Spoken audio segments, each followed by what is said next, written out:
In the Village with Uncle Tommy and Professor Wall Street. Mr. C.O.P. Hey, this is Lady Gaga. Hey, it's Taylor Swift. You're live in the mix with the one and only. Hey, this is Justin Timberlake, and this is In the Village. Yo, what's going on? This is Drizzy Drake. Hi, this is Rihanna. Hey, what's up? This is Ludacris. What's up, y'all? This is Nicki Minaj. You're rocking with the best. It's In the Village. In the Village with Uncle Tommy and Professor Wall Street. Mr. C.O.P. To our cherished listeners, partners, and the entire WZYE family, we extend our deepest gratitude for your unwavering support throughout our journey. Special recognition goes to key pillars of our community, Mr. Wall Street, Uncle Tommy, and Mr. COPs, whose vision and dedication helped transform a humble beginning of just 5 listeners into the influential voice we are today. At WZYE 95.9 FM, we don't merely broadcast, we pioneer. We are committed to delivering the truth, the whole truth, and nothing but the truth. Our promise remains clear. We originate. We do not imitate. More than a radio station, we are a movement. We are a community united by shared values. And above all, we are a family bound by integrity, purpose, and a relentless drive to uplift. Reaching 20,000 subscribers is a testament to your trust. We pledge to honor it by continuing to challenge the status quo, amplify authentic voices, and serve the people with courage and conviction. As we move forward, we ask you to hold fast to what matters. Stand for something. Keep the fire of passion alive in your hearts. May God continue to bless you and your families. Together, we rise. The WZYE 95.9 FM family, where truth ignites community. Laid to rest, laid to rest, laid to rest, laid to rest.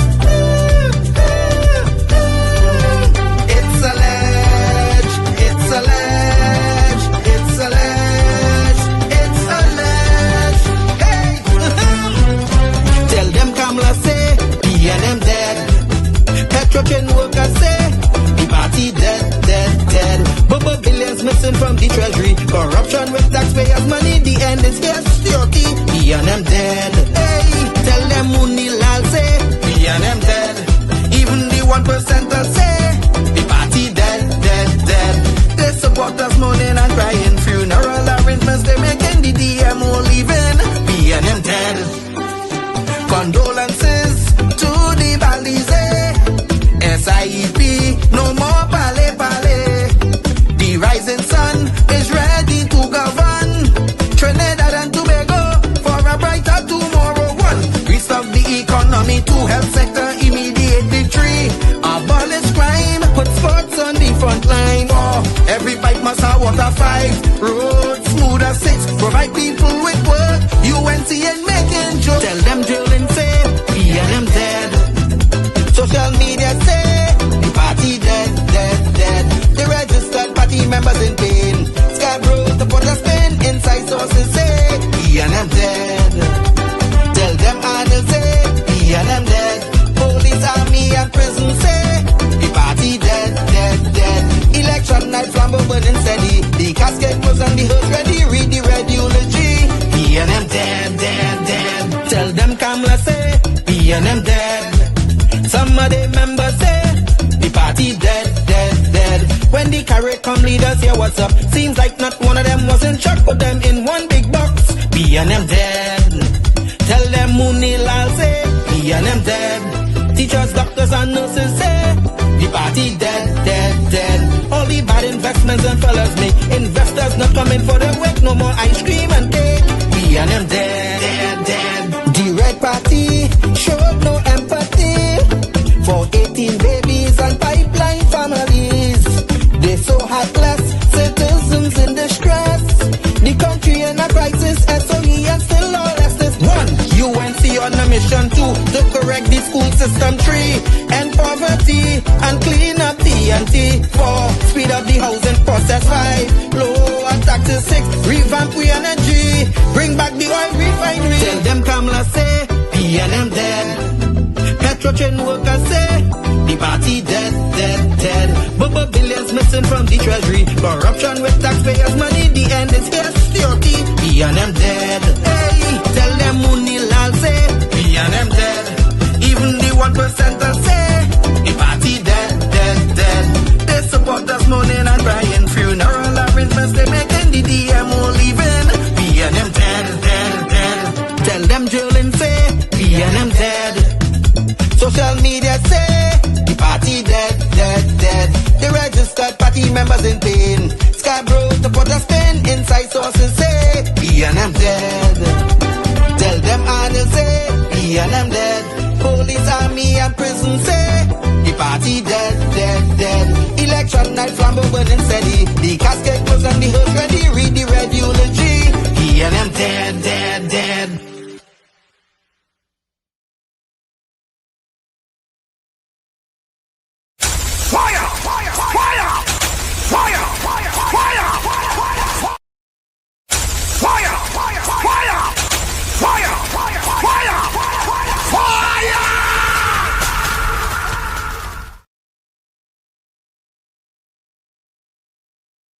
Professor Wall Street and you on WZYE 95.9 FM.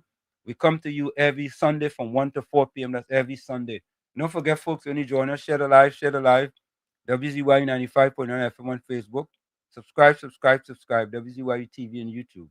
And you can reach us here at 973-868-1444. That's 973-868-1444. And folks, we promise you that bring you the truth, the whole truth, and nothing but the truth. And we put that in words for you. Take a look. Anselm LeBon and Marshall Nesbitt solemnly swear. Anselm LeBon and Marshall Nesbitt solemnly swear to conduct this radio program in a true, fair, and balanced manner, ensuring that all perspectives are given equal consideration and that the information presented is objective and unbiased. We pledge to provide a platform where diverse voices can be heard, fostering open and constructive dialogue that serves the best interests of our audience and community. Our commitment is to uphold the principles of journalistic integrity and ethical broadcasting throughout the duration of this program. Thank you. And there you have it, ladies and gentlemen. Our pledge to you, the people, that we bring you the truth, the whole truth, and nothing but the truth. And we're bringing my pal, the young man himself, the one and only, Uncle Tommy. Tommy, how are you going? Tommy, your video a little dark, boy. How are you going? I'm going pretty good, thanks. Yeah, your video a little dark. It's just in your face. I don't know. I'll probably make a change. Let me say a special welcome to the young man himself, the one better known as COP. COP, welcome. Good afternoon to you, Professor Wall Street and Uncle Tommy. Good afternoon, sir. Good afternoon. I see you're very patriotic. What's that? Good afternoon. You're very patriotic today. Oh, yes. After that press conference, you had to come out patriotic. And good afternoon, Trinidad and Tobago, and all the viewers of WZYE 95.9 FM. Good afternoon, good afternoon, good afternoon. Good afternoon to you. COP, Sims, you're talking about patriotic, right? So you're on the ground in Trinidad, right? And I want you to be honest. Eh? Honest? Nah, honest.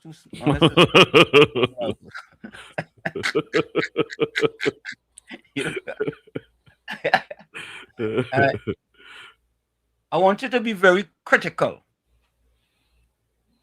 Do you believe, COP, that people living outside of Trinidad and Tobago are more patriotic than most people living in Trinidad and Tobago? Oui, papa.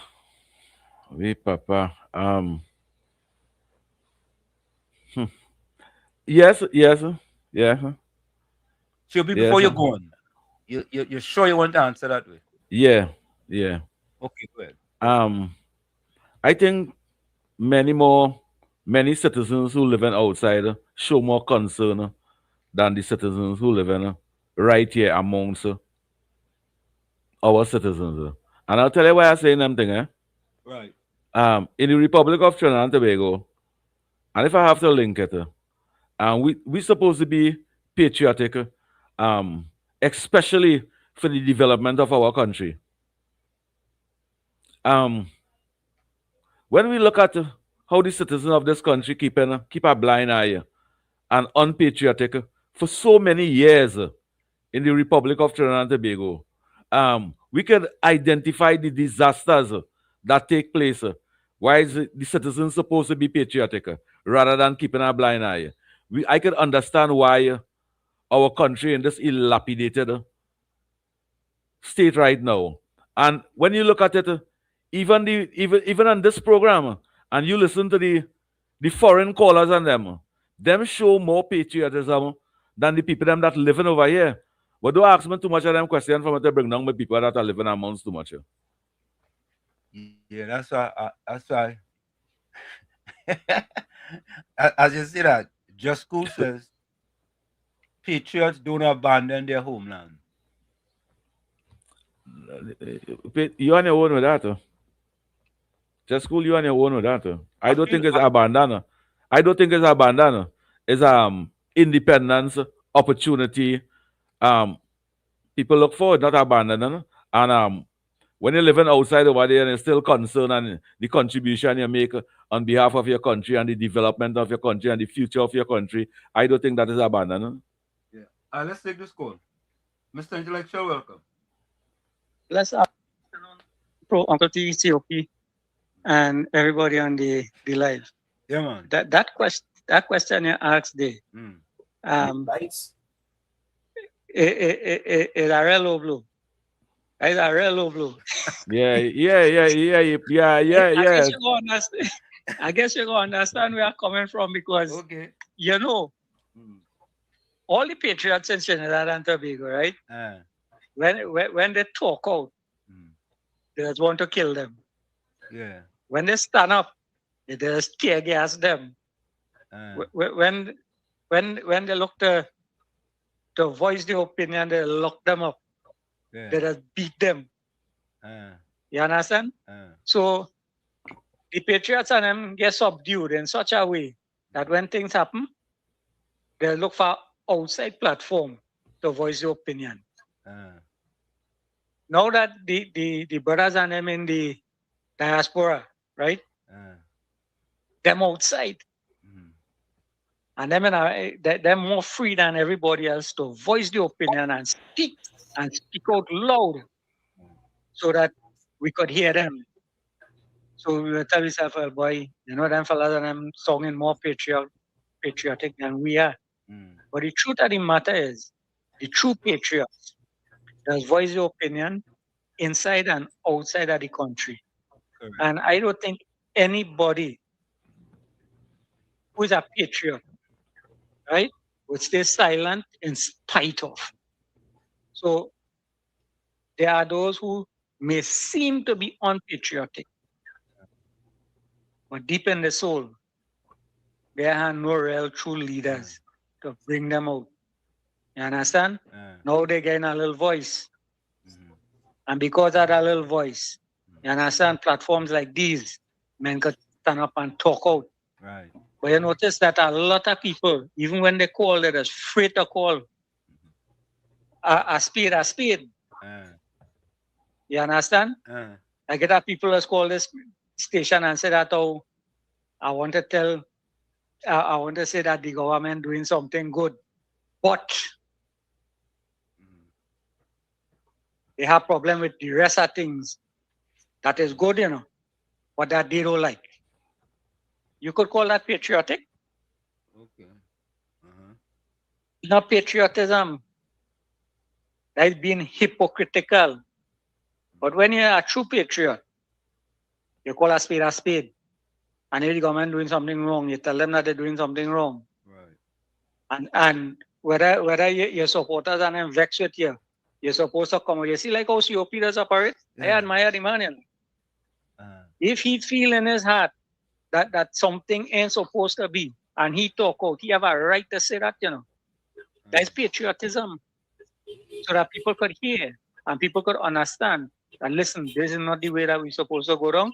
Or if that is the way he think, we shouldn't oppose him for that. Let him think that way. But we must show our disgust or our objection to the reason why he's saying that. You understand? Not to attack him, but the reasons why we feel that he shouldn't say that. And I don't think Mr. COP go be objectional to those kind of thoughts or anybody else. If you are a true patriot, because what you want is your country to grow. You understand? Yeah. This is how we just do it. So I appreciate the question today, and I hope that the people on them understand that this is a learning experience for us. And if anybody want to object to that, then they don't want to grow and they don't want to see the country in the place that it's supposed to be. Let me grow together now. Have a blessed one. Thank you, man. Thank you. You know, I will be biased, Wall Streeter. I will be biased, but I will be biased only for my political party, the UNC. Okay. I will be biased. Okay. Tommy, how about you? No, I believe you have to speak your mind, and you can't bottle up what you really truly believe, because to build a nation together, we're gonna have to have dialogue, and you must be truthful about your feelings. No question about it. But patriotism away from Trinidad is easier to express than when you're in Trinidad. I agree with you, Uncle Tommy. Take our original. Oh, yeah, because I was saying that, I waiting. Tommy, I like how you do that, You know what people just do is they just say things and then they just say but, right? You say the but first, and then you put the first part after. You thinking while you speaking. That's what make it good. That's what make it good. That was a good one. I give credit. But I want people to understand that when coming to politics, I will be biased. And I'll be very sarcastic, very controversial, and very biased when it's coming to defending my political party, especially Kamala Prasad Bisesa. But anything else, expect humanity from me. Let me say this, and the reason why I asked that question, I want to take people back to COVID-19. You know, we here at WZYE 95.9 FM was fighting for citizens of Trinidad and Tobago. More than citizens in Trinidad and Tobago was fighting for their own citizens who wasn't in Trinidad and Tobago. Yes, sir. Yes. Do you remember that? And the ones who saying there's patriot now, them was giving us reason why we should stay home and why we shouldn't go nowhere, and why giving us a reason why we brothers and sisters cannot leave from outside and come home. And they're playing patriotism today. Hypocrisy. And let me say this. Let me take it even further. The most patriotic person we have in Trinidad and Tobago today, by far, it's not even close. It's not even close. It's Prime Minister Kamala. You should never say, you should never say, you should give the callers them, I guess. I would have give them a quiz today. Yeah. All right. But that has to be done. You don't give them the answer. No.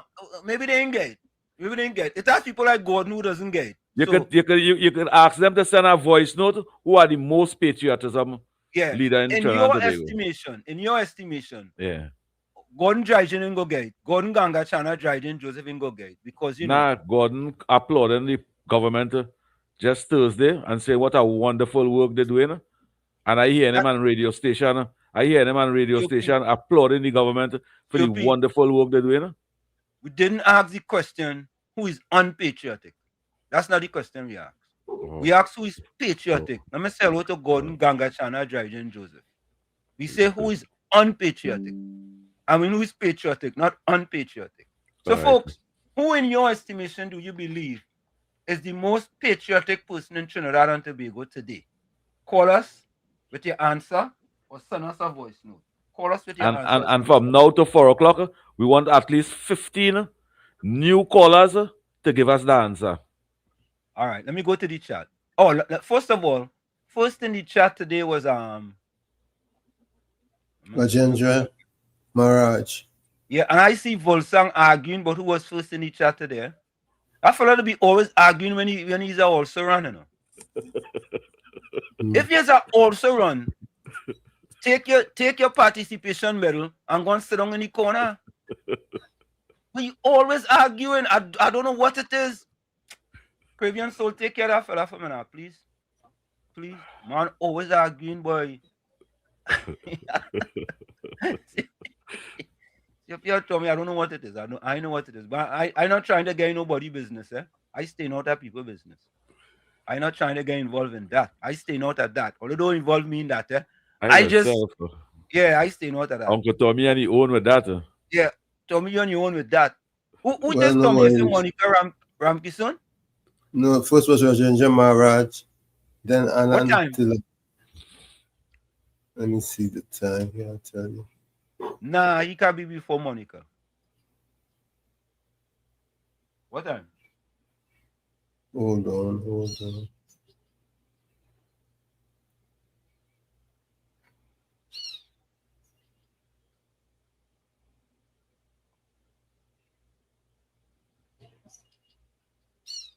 You see, Tommy, you 11 a.m. No. You see, Tommy, you see, you just get a fella who are just talk about the ammunition. You see? You just gave him ammunition. What time you showing as the first person? 8:29 a.m. Let me take What's this that? call off.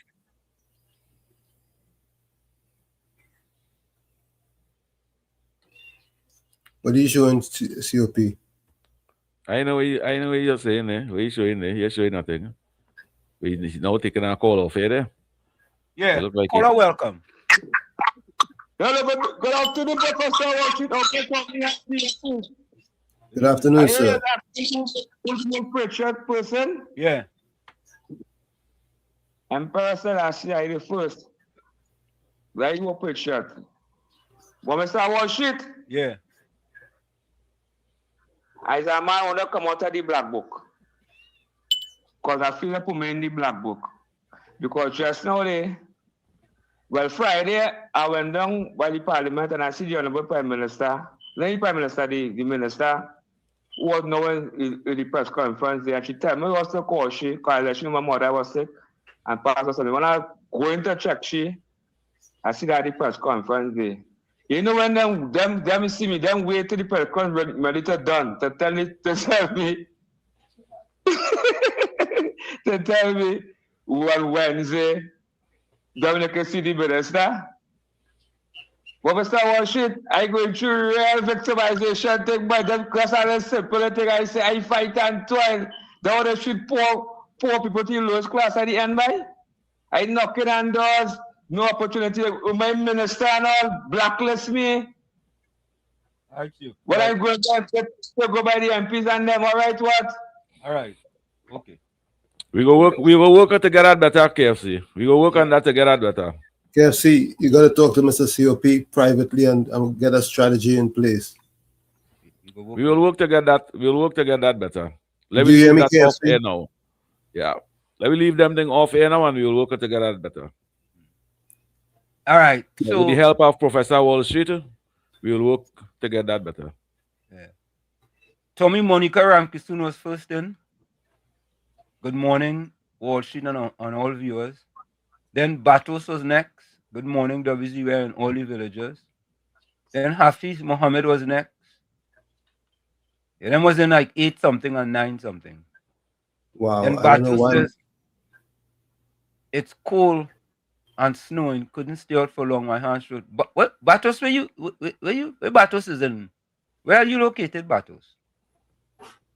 Yeah, where are you located? Volsang said I was first over there. over the way.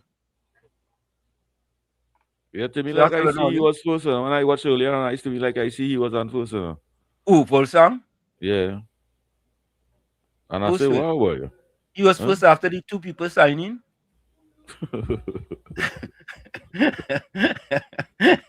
he was he was the first one. Volsong just message him man and say, "Bye, true patriot to WZYE." You know?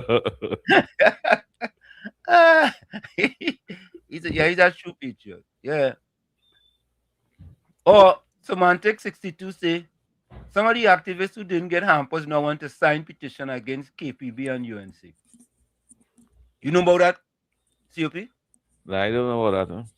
I wouldn't encourage them chopping that. Semantics, where you get that from? But people I know entitled about to that. do what they do. Yeah, X body X.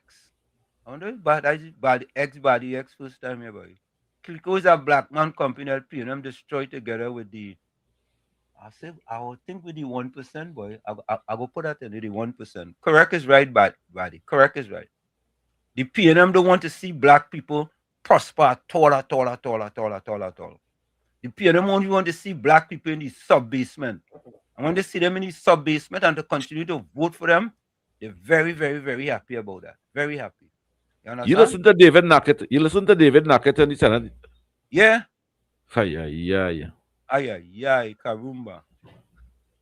Yeah. And then I listen to the young fella too. The young fella speech. The young senator. Yeah. Young What's his name? senator. Rashid something. Yeah. Something. Yeah. I say, wow. They not Yeah. fabricated stories, you know. They true life stories, you know. Correct is right.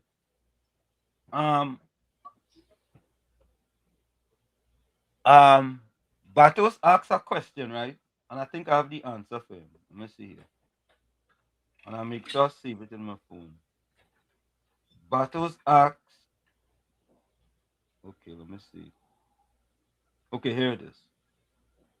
Batos asks, question for the professor. Can citizens invest in these bonds that the minister is talking about via the stock market? Right? So he asks a very good question there. Right? Because the minister was talking about bonds and there was on a roadshow, there was on a bond roadshow. So the answer is, Batos, yes. Citizens can typically invest in government bonds promoted during a bond roadshow, but how and whether they can participate directly depends on the structure of the issue and local regulations. One, purpose of a government bond roadshow. A bond roadshow is primarily designed to market an upcoming bond issuance, explain the government's financial positions and bond terms, attract institutional investors. And that's more of what they are trying to do here with this bond show, is to attract institutional investors. For example, institutional investors like pension funds, insurance company, bank, and asset managers. However, roadshows may also signal future access for retail citizen investors. So can ordinary citizen invest? Yes, in many countries, but usually not at the roadshow itself. Citizens invest through commercial banks, licensed brokers or dealers, central bank, administered retail bond programs, stock exchanges, once the bonds is listed. Like you asked the question, Batos. And then there's retail versus institutional bonds. Governments often issue institutional bonds, large minimum investment, example, USD, $100,000. Retail or savings bonds, smaller minimum, specifically for citizens. If the bonds is retail targeted, citizens can invest directly. If it's towards institutional only, citizens may still invest indirectly via a mutual fund, pension fund, or later secondary market purchases. Right? So the bottom line is citizens can invest in government bonds, but usually not directly at a bond roadshow. Access depends on whether the government creates a retail offering and the channel used for distribution. Right? So I saw that question and I didn't want to, next thing back. That is good questions. Them is good questions. It mustn't just have political questions. It have the investors and them want to be part of and want to know. Uncle Tommy? Yep. Yeah, they want to Sorry, know. I kicked myself out. Sorry about that. Educate and inform. I kicked myself out. So yeah, that's just to give and for people who was listening to the program and talking about the roadshow now and what the finance minister was doing. So Batos, that was an excellent question. That's why I say I'll come back to it. But anyway, let me finish up in it. Batos, what part of the world are you? So we have a snowstorm, my fellas. And I was to crank up my snowblower yesterday, boy. How's she running? Eh? How's she running? Boy, that snowblower, boy, when you I'll just plug it in to start it up. And once I plug it in, it run on gas. Once I take out the plug, it run on gas. How many HP is it? Is it H8? It's pretty strong. Yeah, 8. When you see that thing showing, so it's real showing. If current go by earlier for 24 hours. Mm. I have a generator in the garage. And you have no generator. What's that? And let me say it's generator spoiler. Current don't go so. Current don't go so, you know. Oh, I now remember it's not Trinidad. The thing they stay on tech.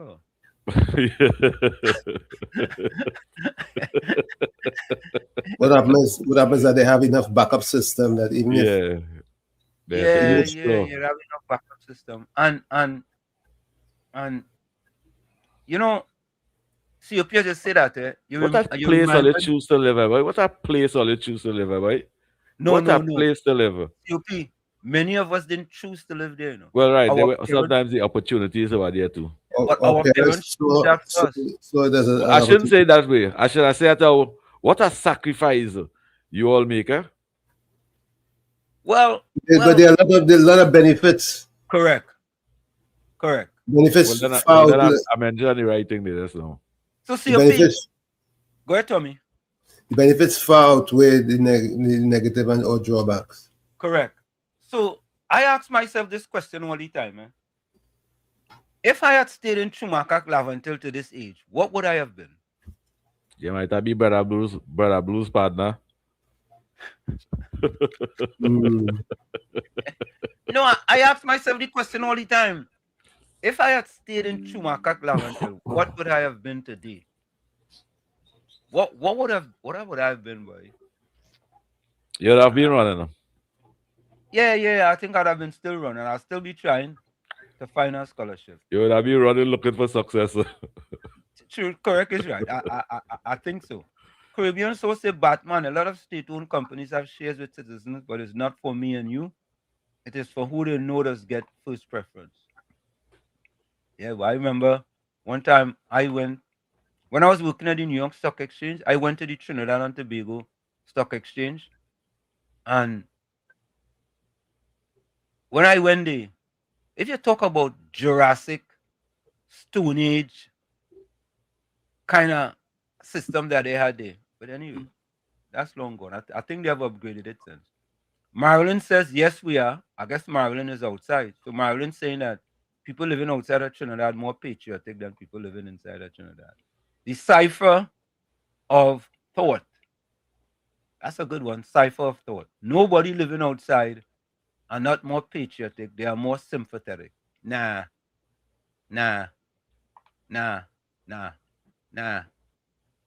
And this thing arise from just school. Patriotics don't abandon their home now. Like, why you don't abandon Trinidad? My mother sent for me. I go tell she, I ain't coming. If she sent for me. if we abandon Trinidad, we wouldn't even be talking about Trinidad right now. Nah, just school just trying to pull we legs, man. That's all. COP. Volsang says COP Walls is afraid of honesty. Of your honesty. I don't know what you're talking about now. Caribbean Soul says, I don't think people don't like their country. The politics is what people dislike. True. I think that's an accurate statement. Anthony Ford's a professor. Someone not living here could never be more patriotic than who actually living here. What? Anthony Ford, I think I could drop that you from your last name, you know. So you and the next Anthony could Fight up for the here. same name. No. What without E and what without E? Someone not living here could be more patriotic than who actually living here. On the air. Huh? I don't know how that could be. You know what I'm saying? So because when Anthony Ford make that statement with the E, he can say someone, you know. That could be one not living here. More patriotic. You think so? You think so? Someone that living here could never be more patriotic. SCOP? I think the foreigners on them is more patriotic. All right. Okay. All right. And here they comes show more concern. They show more concern. Yeah. Trinidadians show more concern in politics and neglect humanity.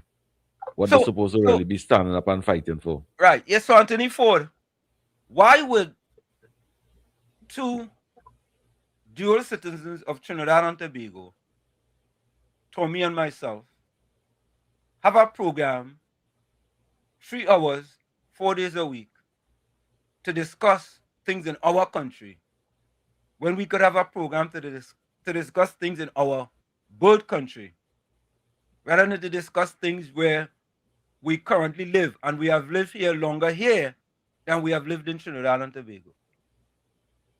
Because we have lived here longer than we lived in Trinidad and Tobago, you know. Absolutely. More than twice. More than twice. Right. Correct. So we should be talking more about the US more than anything else, as opposed to talking about Trinidad and Tobago. How much more patriotic do you want? Right? Like you think, I feel you think about that question before you ask me to, you know. You think about your answer too, you know. No. That just come up because I saw something in the chat. I didn't really. Yeah, I didn't really think about that. Well, you defended the right way. You defended the right way there.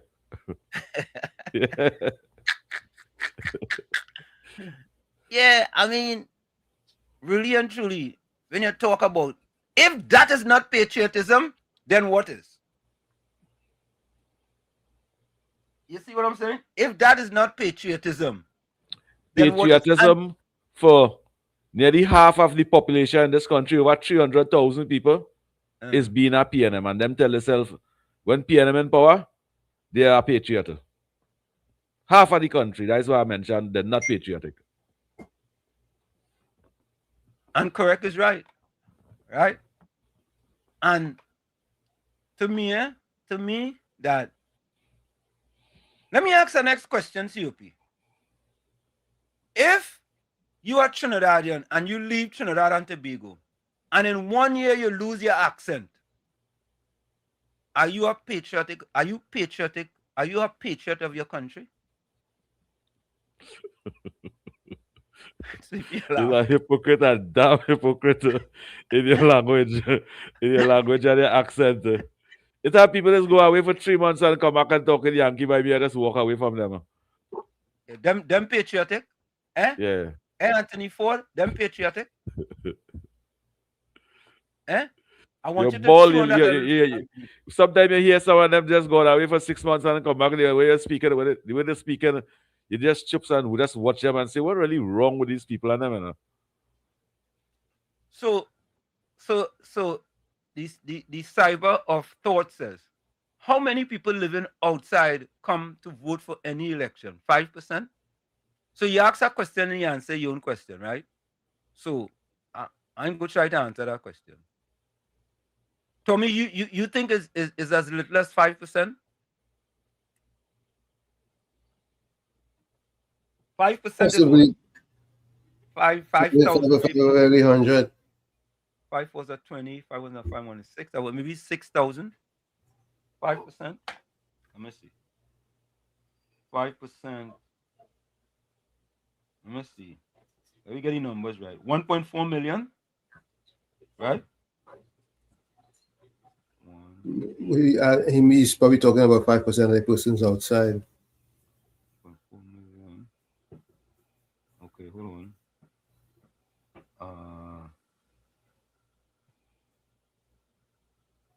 Times 105. All right, about 7,000. Let me say about 7,000. You don't think 7,000 people come back to Trinidad and Tobago to vote in an election? Those say 7,000 people just come back and to vote. 7,000 people spend about $15,000 to come back to Trinidad and vote and go back home. That's how you have to put it. And that's how you have to say it. Well, they have to, because the government don't provide a plane for them to come and vote. They spend their own money. What they have to do is have an absentee ballot. Yeah, correct is right. But the PNM never wanted that. Because the PNM say the UNC will steal the election. That's what the PNM say. And they make that into a race thing too. Volsang says, while those who live outside may have an interest in their country out of union, their perspective may not always be right. You know, and that there is our point, eh? Yep. And that is exactly what happened during the pandemic. And it turned out that we were right about fighting for exile and stranded citizens during the pandemic. Because the former prime minister was having his friends and them come in. Friends and family and them come in. You understand? Mm-hmm. And other citizens of the country couldn't come back home. So they know for a fact that they didn't have to do that, but they did it anyway. But certain people had priority or had privilege in order to come back home. Just could say you can't be half pregnant. I don't know, just cool. I don't know. I don't didn't understand that one. Miss Santa Cruz says, yes, there are people here who are too deceitful. They experience firsthand what the PNM did, but playing ostrich and want to crucify the government for plenty less. Let me see your voice note. Yeah. Who sent this voice note, buddy? Who is this? All right. Okay. Just cool, say that's a loaded question. I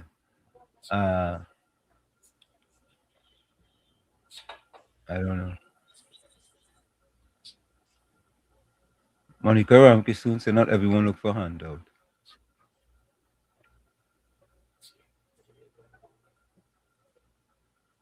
George Ramdeen said, COP, I agree with you. If they stay in Grenada 29 years, they will not talk like a Grenadine. Mr. Intellectual said, this is why the PNM rejected proportional representation. Just Shoda says,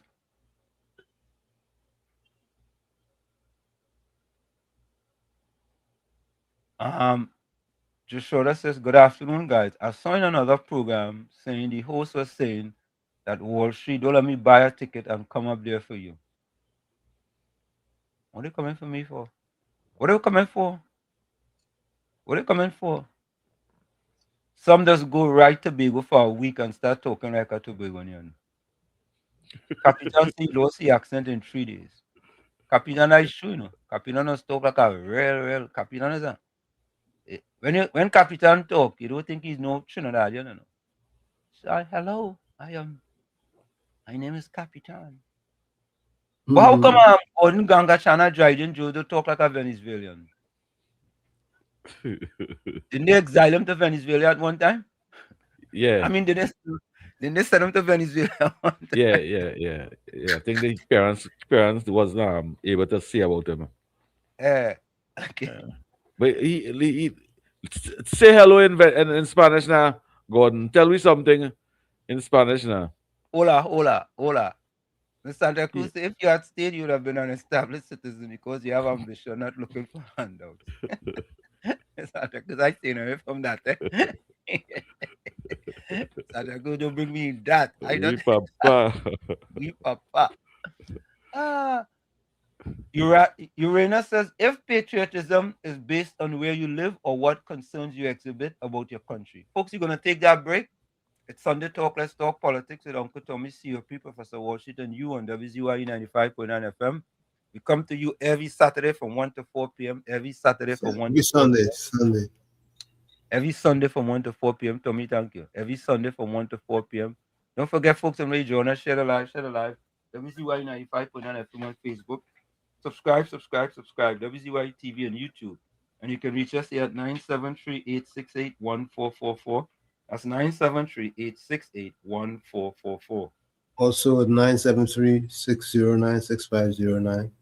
973-609-6509. And as the professor said, please share the line as soon as you get in. We thank you. And make sure to tell a friend. Big things happening at WZYE 95.9 FM.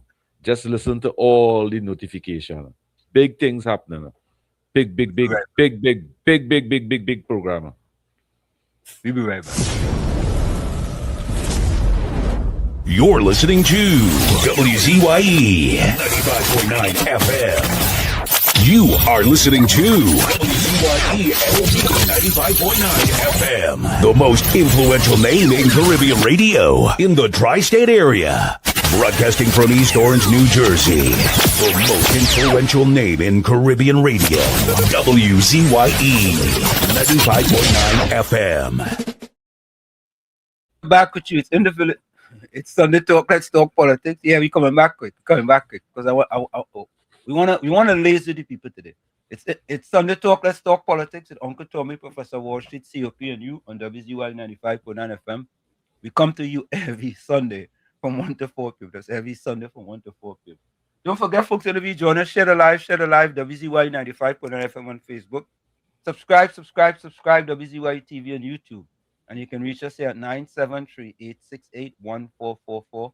That's 973-868-1444. Also at 973-609-6509. 973-609-6509. And don't forget to share the live as soon as you get in. We thank you. So, folks, I want to play this for you all, because Tommy and COP, I don't know if you know of a fellow called Jumping Jack Romaine Lettuce. Yeah. He was at UNC. Then he jumped to the ILP. I think he jumped to the most foolish party right now, which is the PNM. Yeah. They call him Tatina. Crapo in play. Yeah. Crapo with the white lips. White lips Crapo. Come after me. Yeah. Just Shoulder said, Wall Street, I didn't hear the beginning of the conversation, but the end. What program it was on, Just Shoulder?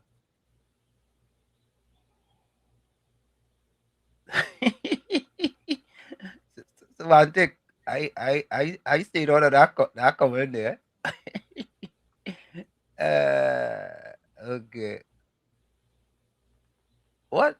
He says, Capitan say was I walking around Caroni talking Yankee. But yeah, because you really can't change your accent, Capitan. Once it dies it. So folks, but you could talk Yankee and you could talk Trini too. Yeah, so that is sorry, COP said that there. Let me remove that. One day I was talking to COP. So what I want to do? Get gas or something? Yeah, I was buying something somewhere. I think I'm going to get gasoline, right? I talking to COP, so I was talking to the gas attendant, and I switched from talking like a Trini to talking to the gas attendant so he could understand me. COP say, "Where Wall Street, boy? You're real good, but you switch there quick, like it's nothing, boy. And but I didn't even know that I was switcher. So your people wanted to attention. I was interested. I was very interested. Yeah, you're good. Yeah. Yeah, we decided we decided to have dual. Yeah. It's like another dialect. Correct. Elsie Lacan, welcome. Elsie says, pleasant good afternoon, everyone. I'm locking on as always. Blessings to everyone. So I want to listen to this, eh? Vandana Mo hit, but she hit Jumping Jack Romain Lettuce for 6. She hit him out of the park, boy. Yeah? Take a listen. She hit her harder.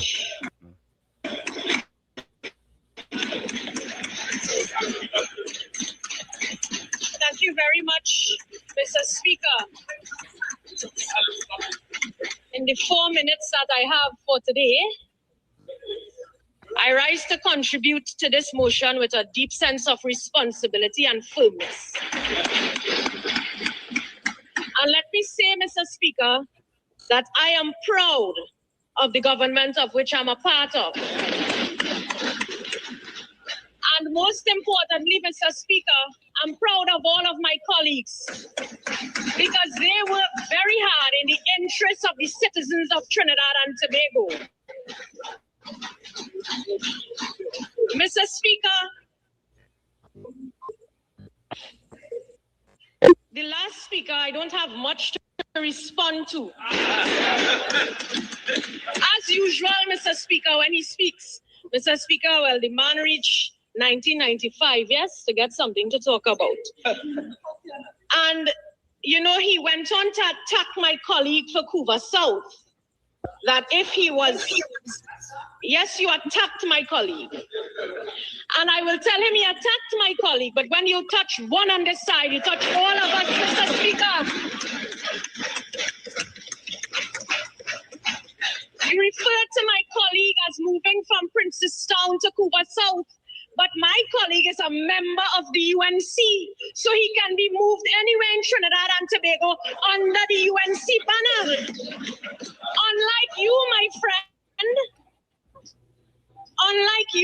friend, who has been a jumping frog from ILP, you land in the PNM. Where next? Mr. Speaker, 48. Where next? Mr. Speaker, 48. You sit down. Sit down.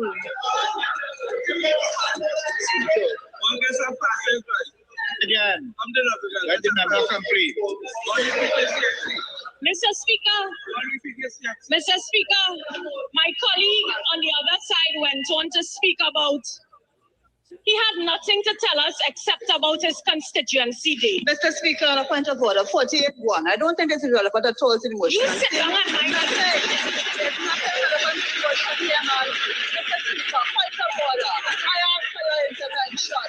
You don't hear anything here, Mr. Speaker? You had a whole irrelevant. We can't all speak at the same. Sit down.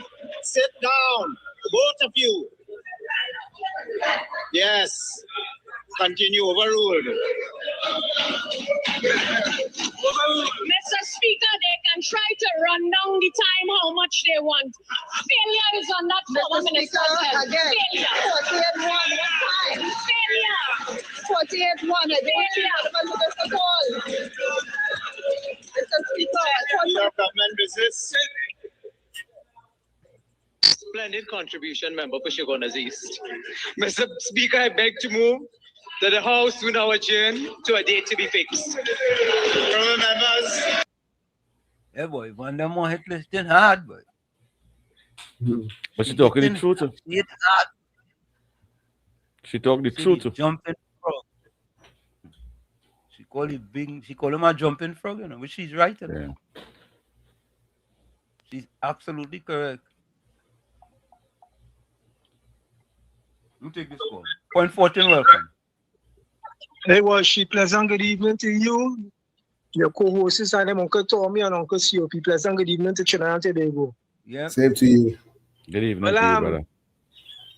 The former Minister of Education, I feel they want to put a chain, some kind of chain or some kind of rope or some kind of bind on that woman. Because that woman will be biting very, very, very bad in the upcoming weeks and months. We see that belly rising there. She will be uneasy, you know. It's two of them don't go be battling instead of one, you know. So the UNC all have to watch yourself on that woman. That woman could be coming out and asking the question if the child belongs to a man who go in. We ain't know. You know, if the child belongs to a man who go in. Okay. But you know, I just want to say this before I go. Just want to say this before I go. Black people, especially in the PNM-led areas, and all they have to try and find a way to clear all their mind.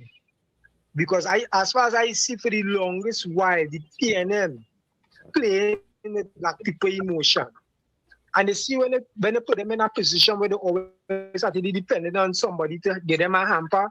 What should really and truly, I don't believe in getting people a hamper just so, you know. Let people to give people a job. Let them go and fend for themselves and provide for the family. You know.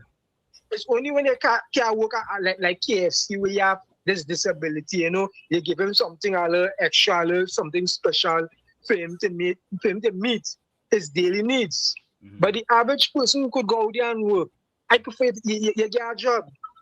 But the job aspect of construction work and other jobs, that is coming on the pipeline soon because I'm telling people there's a lot of things, a lot of moving parts, moving with the average person not paying attention to.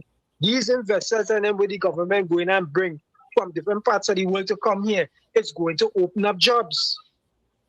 Right now, I have my safety boots, my hat, my glasses, my gloves, everything rest down there waiting.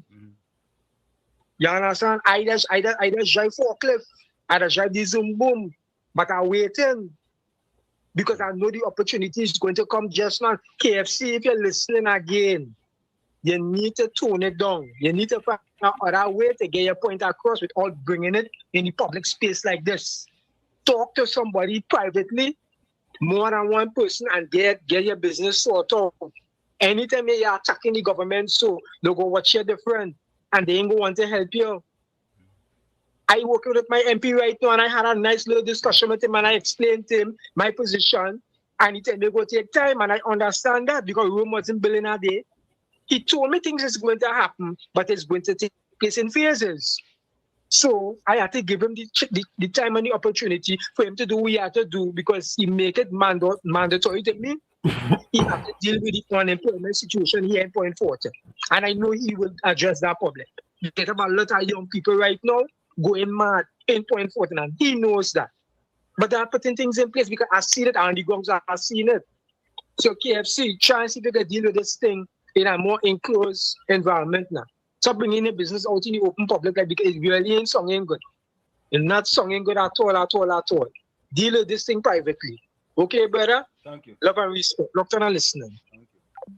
So, after Vandanamo hit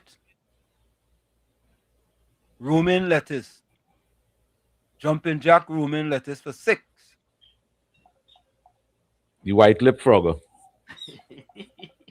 Let me take this call. Financial Guru, welcome. Yeah, Professor Wall Street, good afternoon on this snowy Sunday here in New York. How much inches already over there? Know, Jersey. How much inches already? Let me look out my window. I was today. Take care nose freezer. Take care nose freezer. Yeah. It coming down, but little by little. Poco, according to the Spanish. Well, hey, Financial Guru, I ask you that. Ask how much inches you get. You say poco. How much inches is poco? It's probably about 2 to 3 inches. 2 to 3 inches. I will see it when I really go out to clean out my car. But I really want to go there right now. But Professor Wasi, good evening to you. Good afternoon to Uncle Tommy. Good afternoon to COP. And good afternoon to everybody. You heard me well? Loud and clear. No, All right. So listen, I was gonna call on some issues, today. I always like the finance area especially. But I saw an incident, Professor Wall Street, which has me very disturbed. And it is concerning, it's very relevant to the ZOZO bill, the Zone of Special Operations. And Professor Walsh, I have told you and I've told everyone, I grew up in a family with policemen. My father, my grandfather, my great-grandfather, all from Guyana who came to Trinidad. My great-grandfather was from Barbados, who went to Ghana, all working in the police service. My brother in Australia worked with the federal services here in Trinidad. My other brother worked with the DA, and I've worked when I was here in New York with the NYPD. So I am not saying this out of the air. I saw an incident, I saw a video with a young man putting his hand out with it looked like a Toyota, one of those Tercel or one of those small cars. And I saw the guy and his common law wife, his bullets were just moving. I thought that was something from 3 or 4 years ago. Now I turn on and I look at the Guardian, and I see it's a fellow called, I think his name is Mr. C. Mungle, and his wife is a U.S. citizen, probably a dual citizen. The guy is deceased. The guy put his hands out. And this is in the context of what is even happening here in Minnesota with the death of a ICU nurse. Now, why am I raising this? Because the fact is, I have seen too many instances where, even when I was a kid, where they say with the flying squad and whatever, they say the person gets steal and they caught him, and next he sent out a volley of bullets and the police returned fire and the person is deceased. This is a disturbing video. The former commissioner of police last week, and I support the ZOZO bill. I think it's imperative that we have it, especially when the state of emergency is going to end on the 21st of January. However, Mr. Gary Griffin, former Commissioner Gary Griffin, raised certain points. And the certain point that I am concerned about, and even, I know the issue with the back and forth with some of the independent senators and the PNM senators who ain't going to vote, they must have the police wear body cameras. Professor Wall Street, these incidents, I have seen too many of these instances where it is, again, I'm not putting no aspirations on no police person who goes out there, but you must have an independent valuation or investigation looking into this. So I will leave with this. If I am hoping that whoever it is, the PCA, the Police Complaints Authority, the Trinidad and Tobago Police Commission, and I'm putting this on Mr. Good, I'm putting this also on the Homeland Security Minister, who was a former police himself, that they must insist that clarity, they must not have no opaqueness, they must wear these cameras, because for too many instances, Professor Walsh, Uncle Tommy and COP and everyone, that we have in this.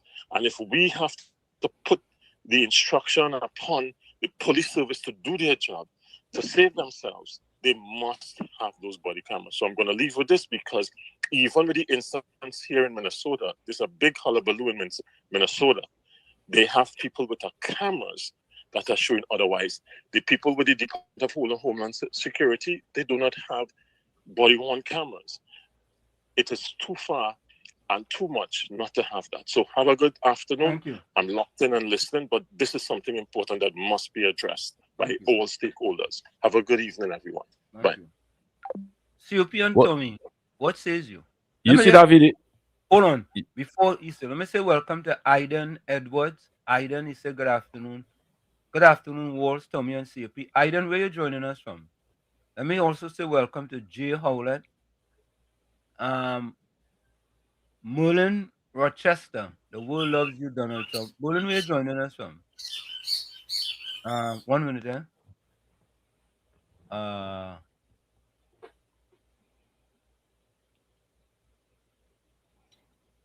Okay. Go ahead, COP. You see that video, Walsh? The video with the guy with the hand outside? Yeah, I saw it. Yeah, driving the Yaris and the police chasing. The police they chasing he from since Lahoketa. Mm-hmm. They're chasing this guy. And I want to speak honestly and frankly on this. Those 3 police officers and them that come out of that police vehicle, because the fella like he tried to turn right and he car go down the drain. Crash. And he crashed. And he really coming out giving up himself so with the 2 hands out.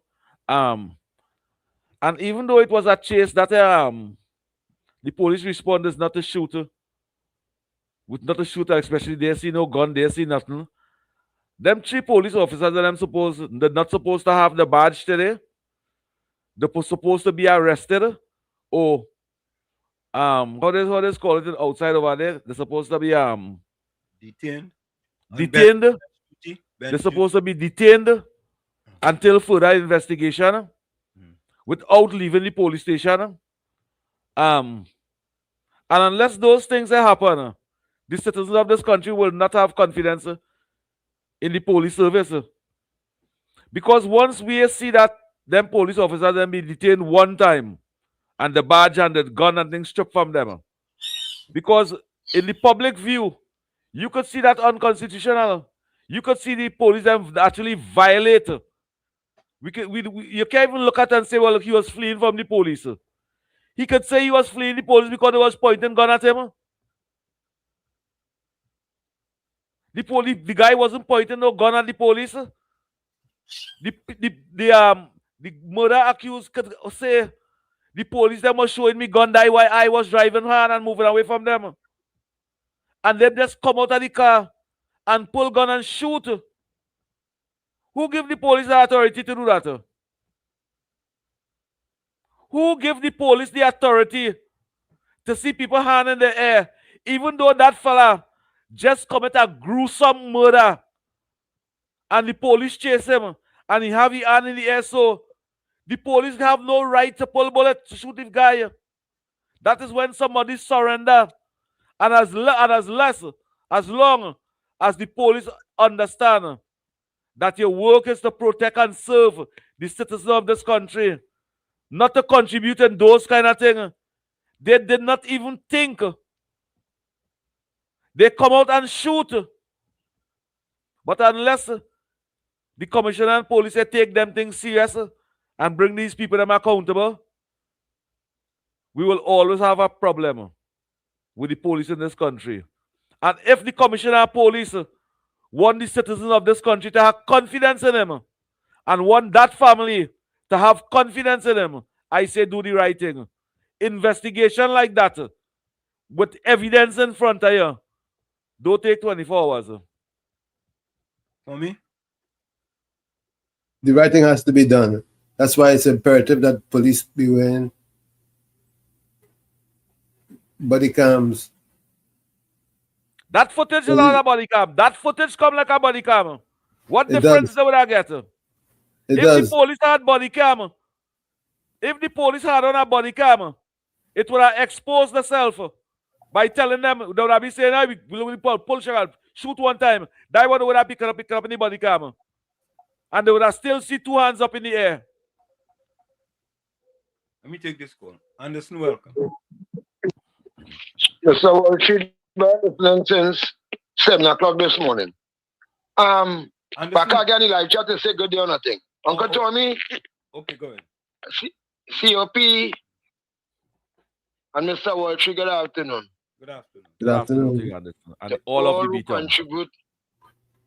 Yeah, beat up not only get good afternoon when I call, but there are some strangers listening because that party at about 2, 3 or 3 street away. So some of them away from the party and they're listening to the program. But that especially you going to hit me so hard, boy. You going to hit me so hard, boy. You going to hit me so hard, Anderson. All right. We will make up for that. All right. You see that? I thought that would have been one of the topics today, and I'm glad he missed that. They raised it. Yeah. Because it's too much, boy. We had June the 2nd coming here, I believe will be 4 years since they killed them little youth men. Same thing, never get charged. Nobody never said they hear them cussing one another. They don't cuss. The pants will be below the butts. These sudden little fellas, you know. They're just like party. When I say party, I mean the one where you're pushing the coke in your nose and nah. They like party, they like their little girlfriend. And then was murdered in front of the public bank. Then we had those who put up their hand and move her. And the list can go on and on. You see, that police killing, they're not a police shooting, and always they were shot at. Well, it wasn't shot at.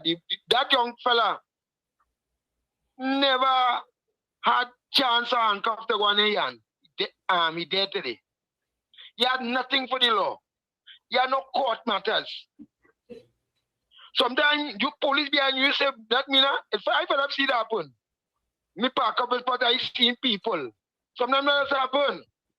And the information I'm getting was a white Aqua.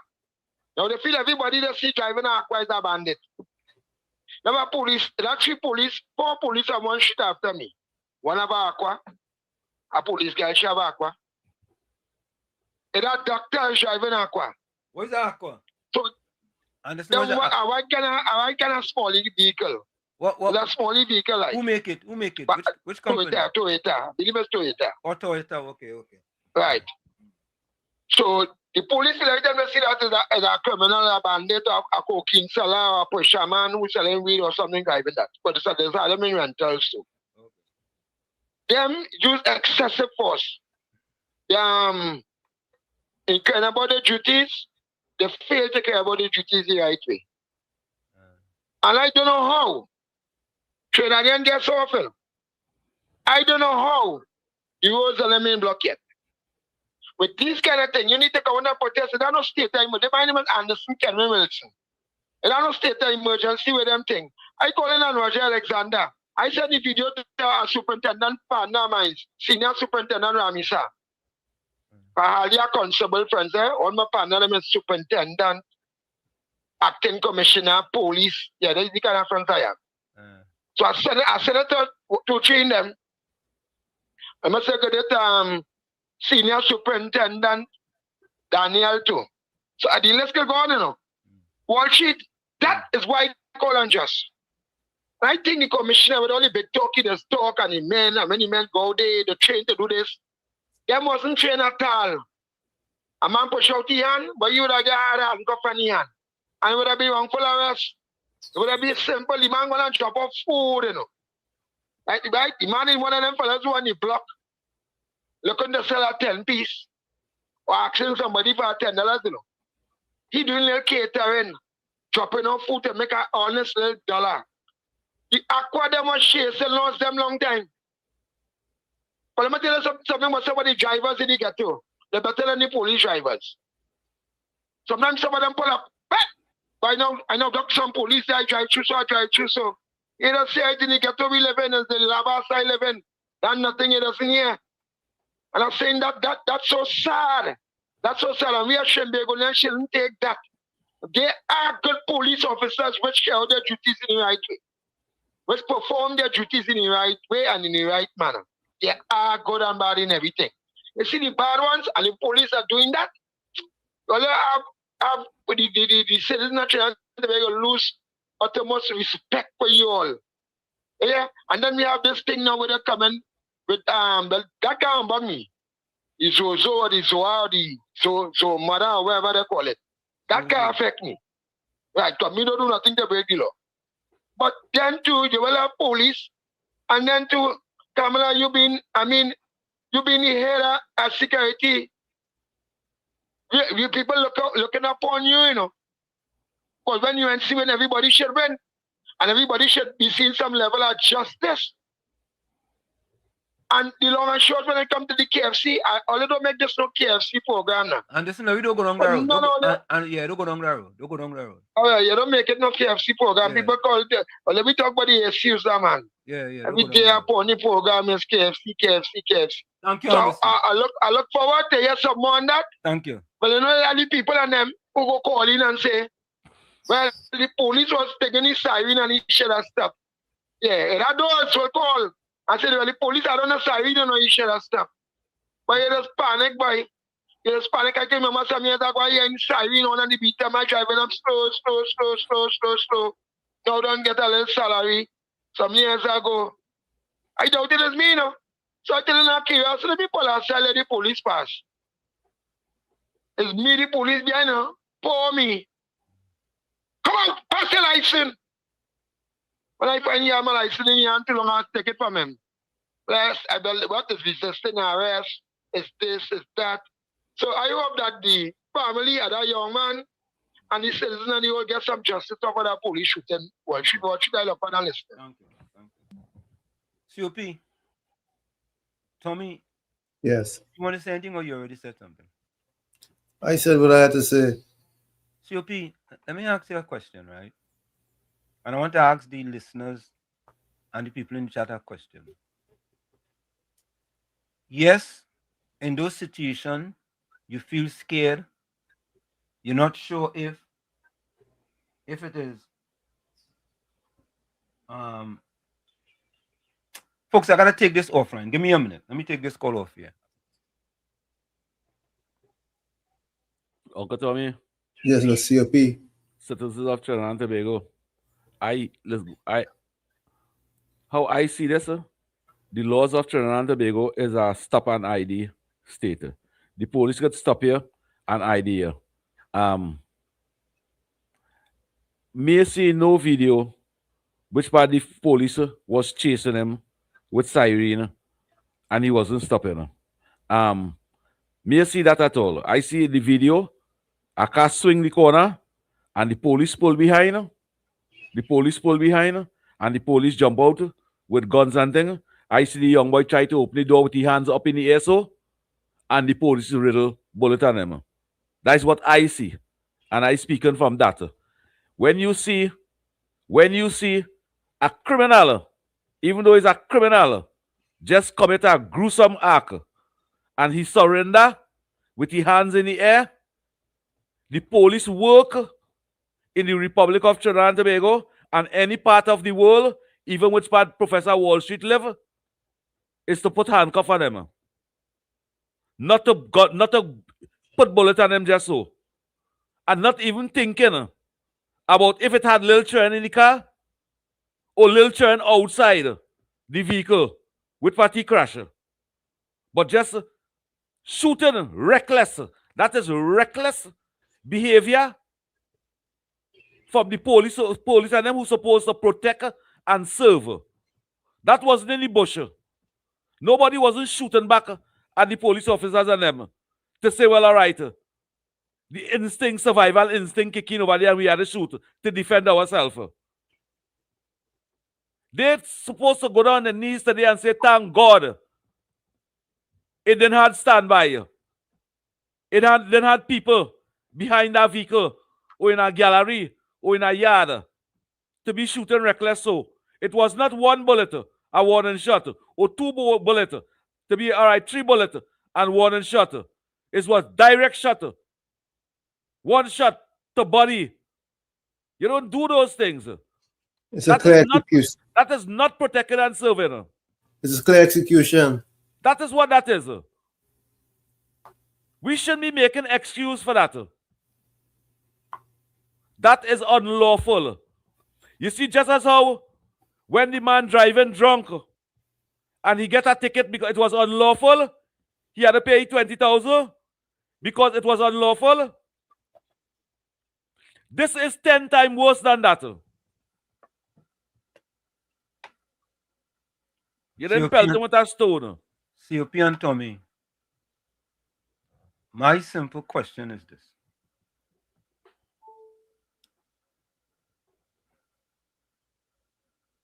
If we don't know the beginning, right? We don't know the middle. We only know the end, right? Correct? Yeah, we don't even know. We don't even know what the police was running the number for. Right, the police right. They even show evidence. Look, we find a bag of drugs. We find 10 guns. We find nothing. You find no evidence of wrongdoing. All right, I'll take this one off here again. All right, folks? I'll take this off here. Hey, Uncle Tommy, you find no evidence of wrongdoing. But the evidence showing us to the general public the wrongdoings come from the people that's supposed to protect and serve us. even though I drive away from you. You know, in foreign country, the police can't do that. The police can't stop me to identify people in foreign countries. Even where Wall Street live. The police can't just... You have to see me committing a crime before you even stop me. What's others call it? Reasonable articulate suspicion. Before you stop me, they had to have that. In Trinidad and Tobago, the law is different. You can stop, you can ID me, you can ask me all kind of things. And then how the police just speak to you too. It's so rude and disrespectful.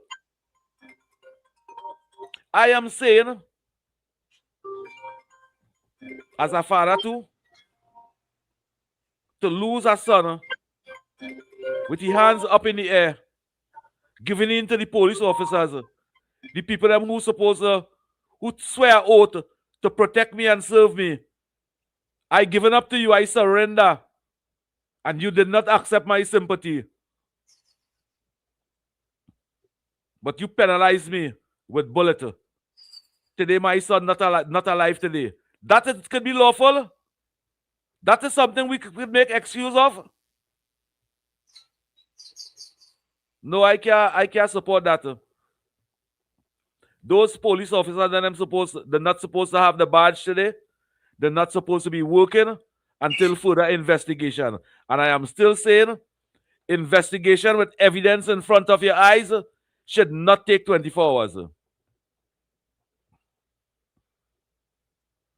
If the police officers and them see me running down a man with a cutlass in my hand, and the man 2 hands up in the air, bawling, oh God, oh God, oh God. This thing is called COP. Take it on, go Toby.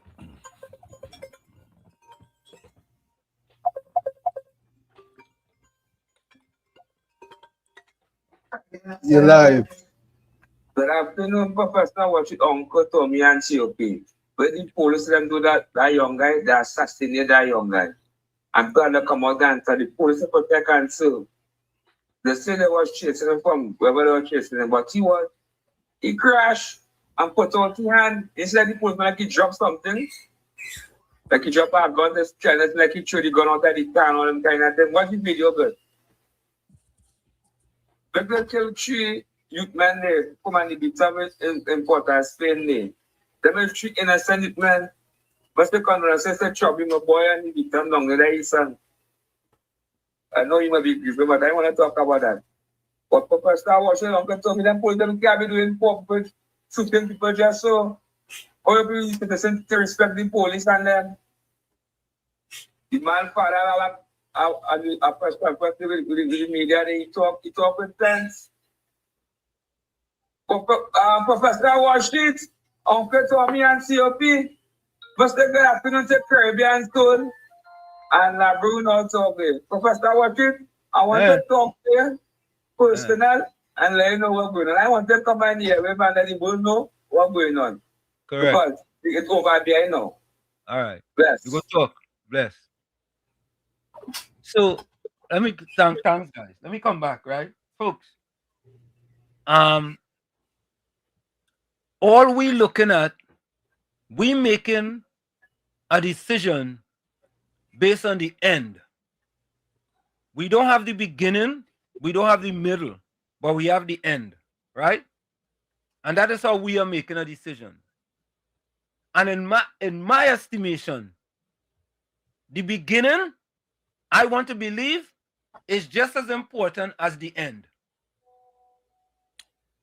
The speed that car come around that corner in, the speed, right?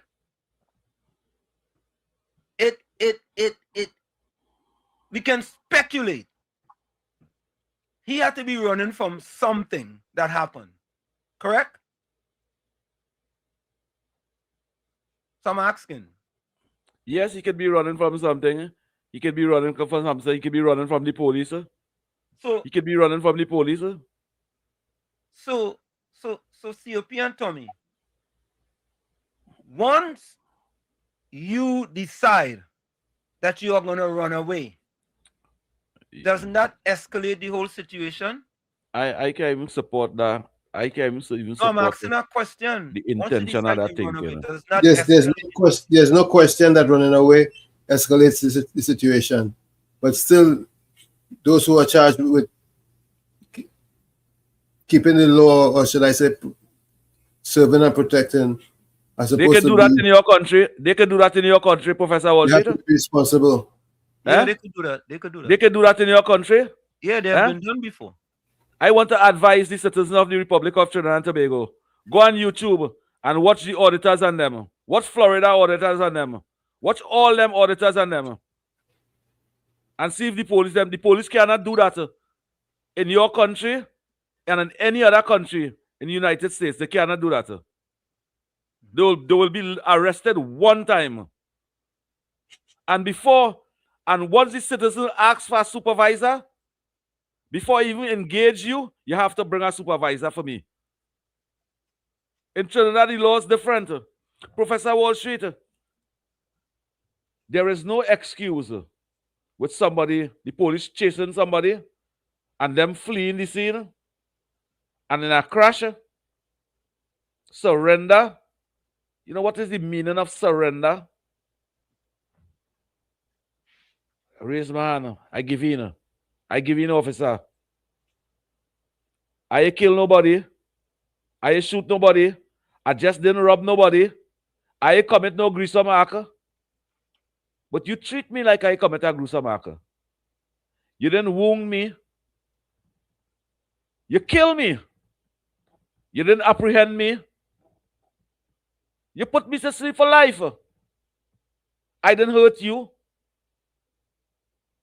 The police responsibility in this country, I don't think that the citizens in this country want, when we chasing our citizen and survival instinct kicking in them and they decide to flee, we give the police authority. I look the back turn and they flee and shoot them. Who give you the authority to do that? Because one or two citizens support that? That give you the authority? No, that give you the authority to do that. Not even the laws say that. Not even the laws say that. The laws say even the criminal and the man who just committed a gruesome act, you're supposed to apprehend them, not kill him. That is what the laws in Trinidad and Tobago say. Let me not water down the law to make excuse for one or two police officers who make the wrong choices. Right now, they might be crying in the heart and saying, oh gosh, what we do, what we get ourselves in today, we could be arrested. Let me take this call. Caller, welcome. Caller. Good day, Brother Wall Street. And Uncle Tommy and Mr. COP. I just want to enlighten Mr. COP. What he talk about Florida, he knows nothing about Florida law. Florida law is not what he is saying. Florida cops, boy, what you're saying, that law is far different from what you think it is, bro. You make one slight mistake and you could be a dead person within 1 second. That's all I want to say today, brother. All right. Hold on, I have our next voice note. Let me get rid of these voice notes.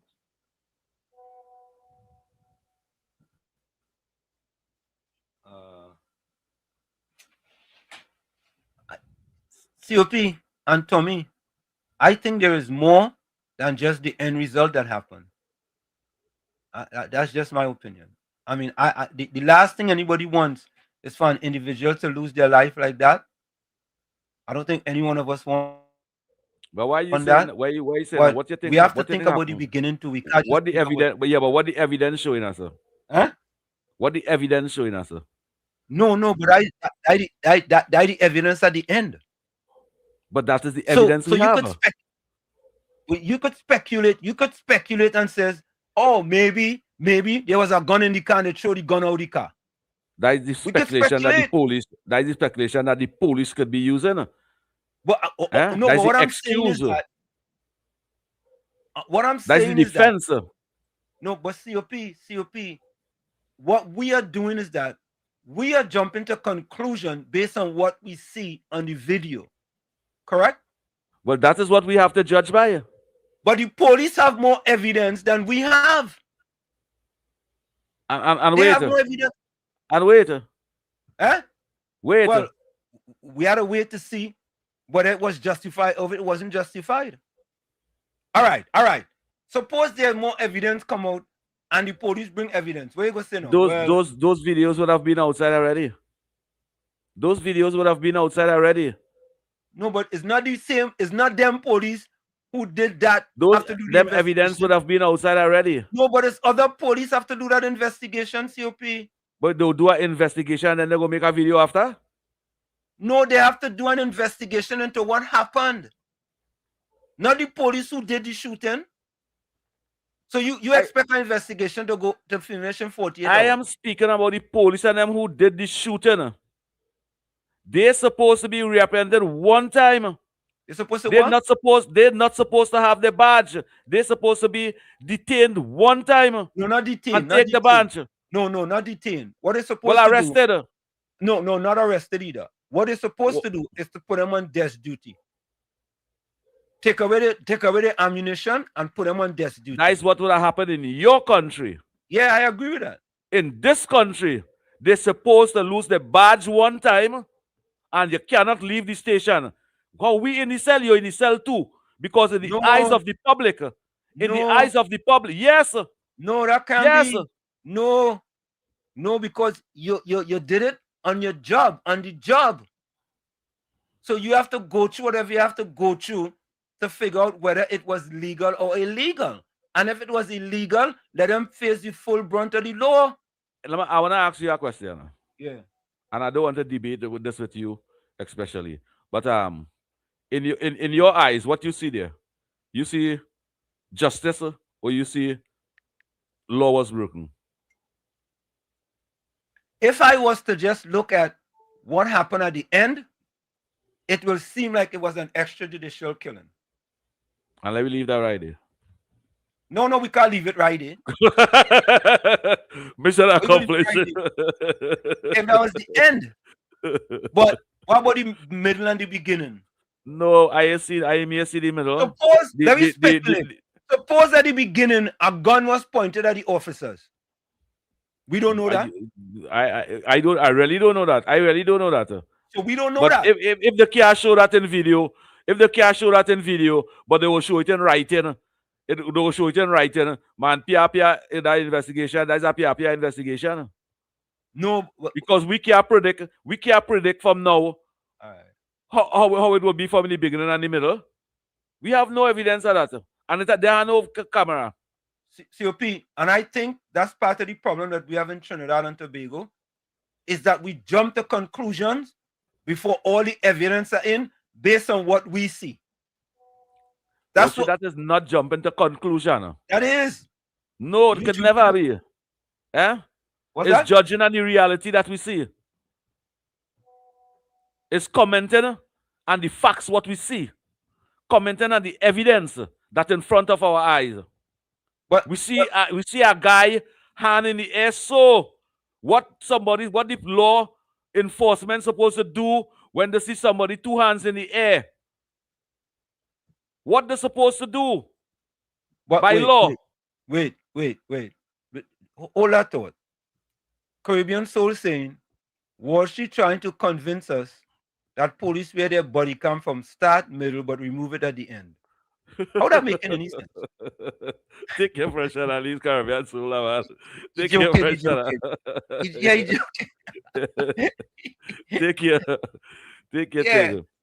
What the police supposed to do when they see 2 hands, when someone give in, when someone surrender? What you're supposed to do? What is your duty when somebody surrender? What you're supposed to do? What's your duty? Yeah. When somebody give in and surrender. You're supposed to apprehend them. How many people did that in the car? The man and the girl, he foreign girlfriend, a U.S. citizen. So a U.S. citizen. They didn't know whether the other person had an ammunition or not. You only draw gun when you see gun. I'm asking a simple question, though. You're shifting the goalpost. You're asking a sarcastic question. Yes, asking a question that question. the investigation will put police know? How does the police know, right? If anybody else in there, other than her, have an ammunition, how do they know that? But it's you chasing me and you see no gun. It's you chasing me and you see me and my girl in the car, and I get frightened. I get scared. All right. And I wanted to go home fast to meet daddy. I wanted to go home fast to meet my mommy and daddy. Okay. And whilst I was speeding again, accident. Okay. The speedy come around that corner there. The speedy come around that corner there, COP. COP, I am not saying that anybody should be executed. I am saying that once you decide to take the law into your own hand, there's the possibility of it ending up wrong. It have no evidence and no news stating that the boy or the girl was in any wrongdoing. COP, you was running away from the police. You was what about if you was frightening me? Oh, and I wanted to reach home. What about if I look at that safe place to stop? Pull over in a gas station. Fleet a gas station. Fleet a gas station. Or fleet a police station. Nah. I know what you have rights to. I have rights to. What are you stopping me for? Mackenzie, welcome. Bishop Mackenzie, welcome. Blessed the pure in heart. The tree initiative.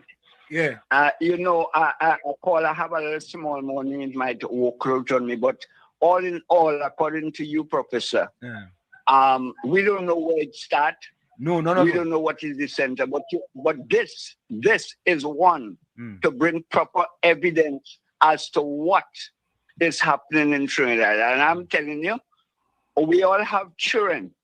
First of all, we all have children, and if that had happened to one of our children, regardless to what, and if COP may have, I think he put it in all direction, regardless to the center, the end, what we saw, I saw this morning, and I mean, I don't like to be angry. When I saw it this morning, I said, wait, because as the guy swing, you just start to shoot, regardless to what somebody has done. Listen.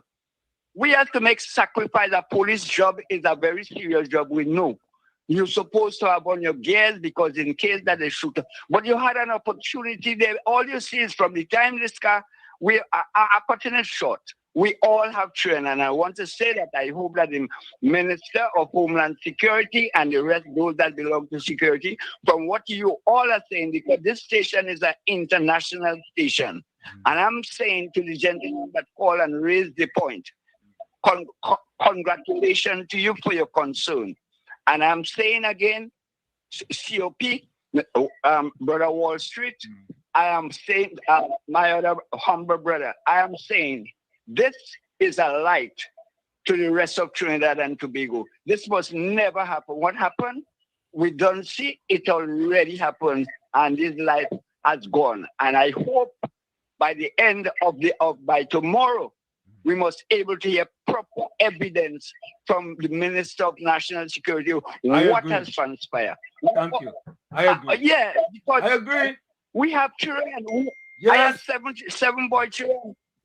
And most of all is the boys in this, although they're killing women now like axe. Yes. But sometime, according to Mr. Wall Street, we have to wait and see what the evidence. Take, for instance, if we look this morning, we will see that something is happening in the URP and things are beginning and check from April to now. So, COP, I understand your point. I understand every individual that call, but we must put this as proper evidence. And it's not about talking time now. This is about action time. But that's all you have a blessed one. Thank you. Love you and love the station the most. Thank you. Bless you, man. Thank you. Thank you. All right. So, folks, COP and Tommy, take it for a minute. They have to make another call. You see, COP, the truth be told, is that there's no question that there's no professionalism at work here. You see, for the past 20 years in the Republic of Trinidad and Tobago, the type of work that the police have to do in this country, they always had to be on the P's and Q's. They always had to be alert. It always have a gun shooting some way, either police shooting, bandit shooting, and police always had to be in these hypothetical hotspot areas, and they always that. From the time they put on that uniform, it's just like we take up a gun now when we come out somebody because always have something exciting outside. But in this case, Uncle Tommy, if any one of them police officers them have children and they see this guy 2 hands up in the air, they could have fire a warning shot in the air. They could have fire a warning shot in the air. They could have fire 3 in the air. If they didn't have confidence, they could have. What about shooting people in the foot and thing again? How it is we only shoot on chest and head? What about them thing? As police officers, yes, the young boy had to think about what he doing and fleeing the police and all them kind of thing. But even though you're fleeing the police, and you know to your heart, hey, I am a law-abiding citizen. I not engaged in any criminal intent over here. I get frightened and I'm going home. That don't make sense. That you don't give the police right to shoot you. Uncle Tommy, that don't give them the right to shoot you. That is a hurtful thing. What I see there on camera, that is a hurtful thing. Listen to the father interview. Listen to the father. A father will know if the son was innocent or if the son was indulging crime and violence and thing. The pain that family seeing right now. I'm sure the police officer will be hurt too. Officer Washington, COP. You know when the man that crashed there, you know when the police vehicle, it have a ball on, police put you outside the car, open the car soft, because the man, he don't have a tread there already, he crashed. Then just come around the corner and start shooting. He put you outside the car, the policeman still put you outside the car, when he put you inside the car, they assassinated the youth man. I listened to the father on the media there. The man was talking that everybody see driving at a wet man, there's criminals. It has too much a rogue police thing in the police force, and instead of doing nothing, them gonna lose power. They more power there. Thank God like that man walk away from that life and I live for Jesus. So we trying to defend the wrong with the police and them man. We gotta root them out. And bring back this country no more than your number prime minister trying to. That's too much a rogue police there, go on, man. Okay, thank you. And that is facts too. Always the police officers see the car crash. And always take up all your bullhorn. And say enter out of the vehicle slowly. Let me see all your hands. You do none of them things. But always see a vehicle crash. And always understand, always study if they get wounded over there. But always run out one time shooting. You run out, you know that shooting make me remember what Uncle Tommy? Yeah. You see the shooting it had in Pennywise and Laramie? With the bad boys and them, the gang boys and them run and shoot the security guard and take the money and thing. That is how the bad boys and them come out of the vehicle just so, pull up with the vehicle just so, and approach the security guard and then start to shoot just all the time and take the money and go on. That police killing remind me of that. That remind me of that. Because the bandit and them could have break the law that way. But the police officers them supposed to uphold the law. And don't run out with gun and start to shoot one time. That is a hurtful act. that I see in the Republic of Trinidad and Tobago.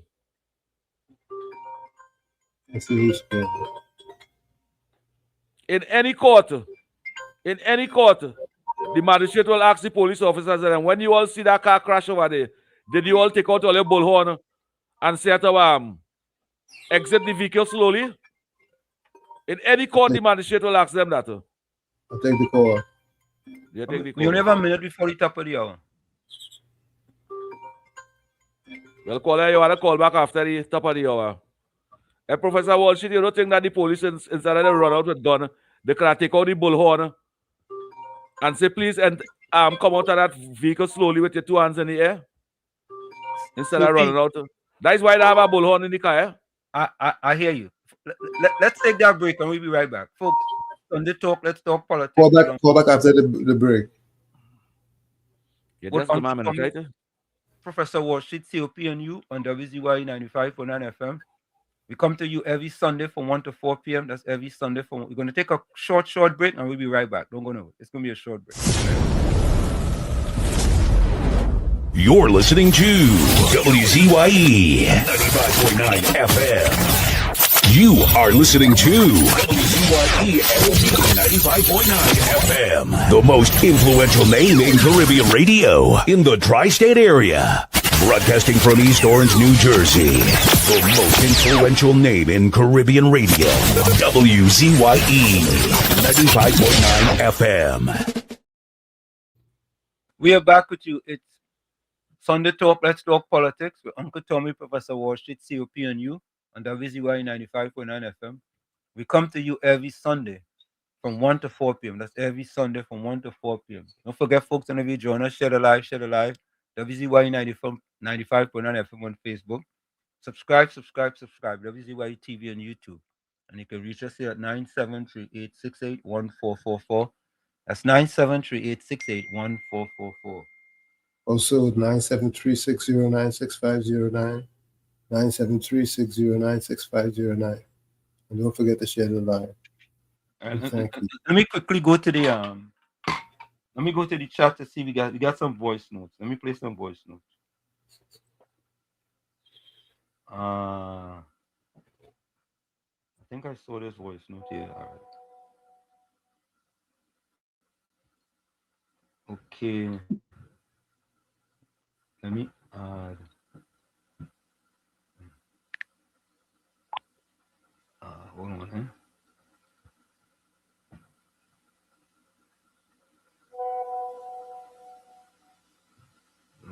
Just 1 minute, Tommy. Yeah.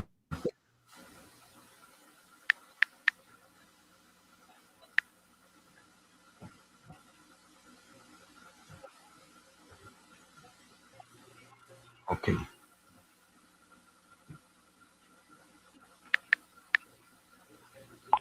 All right. Let me play some voice notes here. Go ahead. Okay. When you're done, I'll play what I have. Yeah. All right. Here's the first voice note. Let me play this one. Good afternoon, Wall Street. Uncle Tommy COP, and to everybody out there. Sorry about that just now.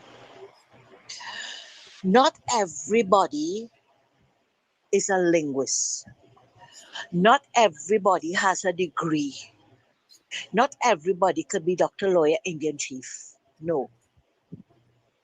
But we also have to appreciate the small contributions, right? And what Gatsby Dolly did in Parliament to Roger Alexander was distasteful. Being a former education minister, she know firsthand about the learning disabilities of some children. She know that for some reason or the other about their learning disabilities. Not everybody can be an A student, okay? But that doesn't mean that we have to condemn them. And you know, criticizing and ridiculing Roger Alexander because he pronounced the word, instead of saying eligible, he said legible. But we all know what he meant. We all know what he meant. And I felt ashamed of her for criticizing him like that, for calling him out. She forgot that we heard enough green verbs from Eddie Hart, Eulalie James, Morris Marshall, and quite a few of them. Sometimes it comes out. Look at what he did. Look at what I think it was Marvin Gonzalez did him. And he stood up and he made him shame in the parliament. He told them, instead of criticizing me, you could have corrected me. And when he went to those children, right at the opening of school, he told them, don't bully people who are less than you. If you know you could correct somebody, you correct them because it's the right thing to do. And I applaud him for that. Right? Not because he mispronounced the word. He's a dunce. Right? But you see, they wouldn't see that. They're looking to use that now for traction, for political mileage. Right? But Ed Rowley told us, a prime minister, that half of 180 is 140. Rowley was dotting his T's and crossing his I's. And he came to us with FAX, not FACTS. So let her laugh. Let her laugh. That is why Roger Alexander is here and she is on the other side. I don't know what she's trying to prove. She was a failure as a minister of education, and she proven to be a bigger failure now in the opposition. And I thought Penny was bad. Thanks a lot and take care. Okay, I have another one. Hold on.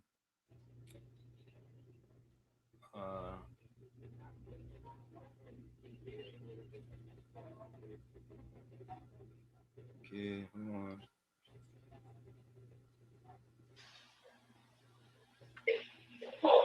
Good day, Mr. Wall Street, Uncle Tommy, and Mr. COP. I see you have finally found the award that Gordon Ganga Chana Dry Gin can't win. Well done, Walls. You can't have Dry Gin collecting all these fraud, donkey, and boo awards. Where will he keep them? I'm still waiting on Gordon to take up my invitation to jump on a 4-engine boat and pay my warship Armada a visit. So please take up my offer. Gordon Ganga Chana Dry Gin. Have a great day, guys. Bye.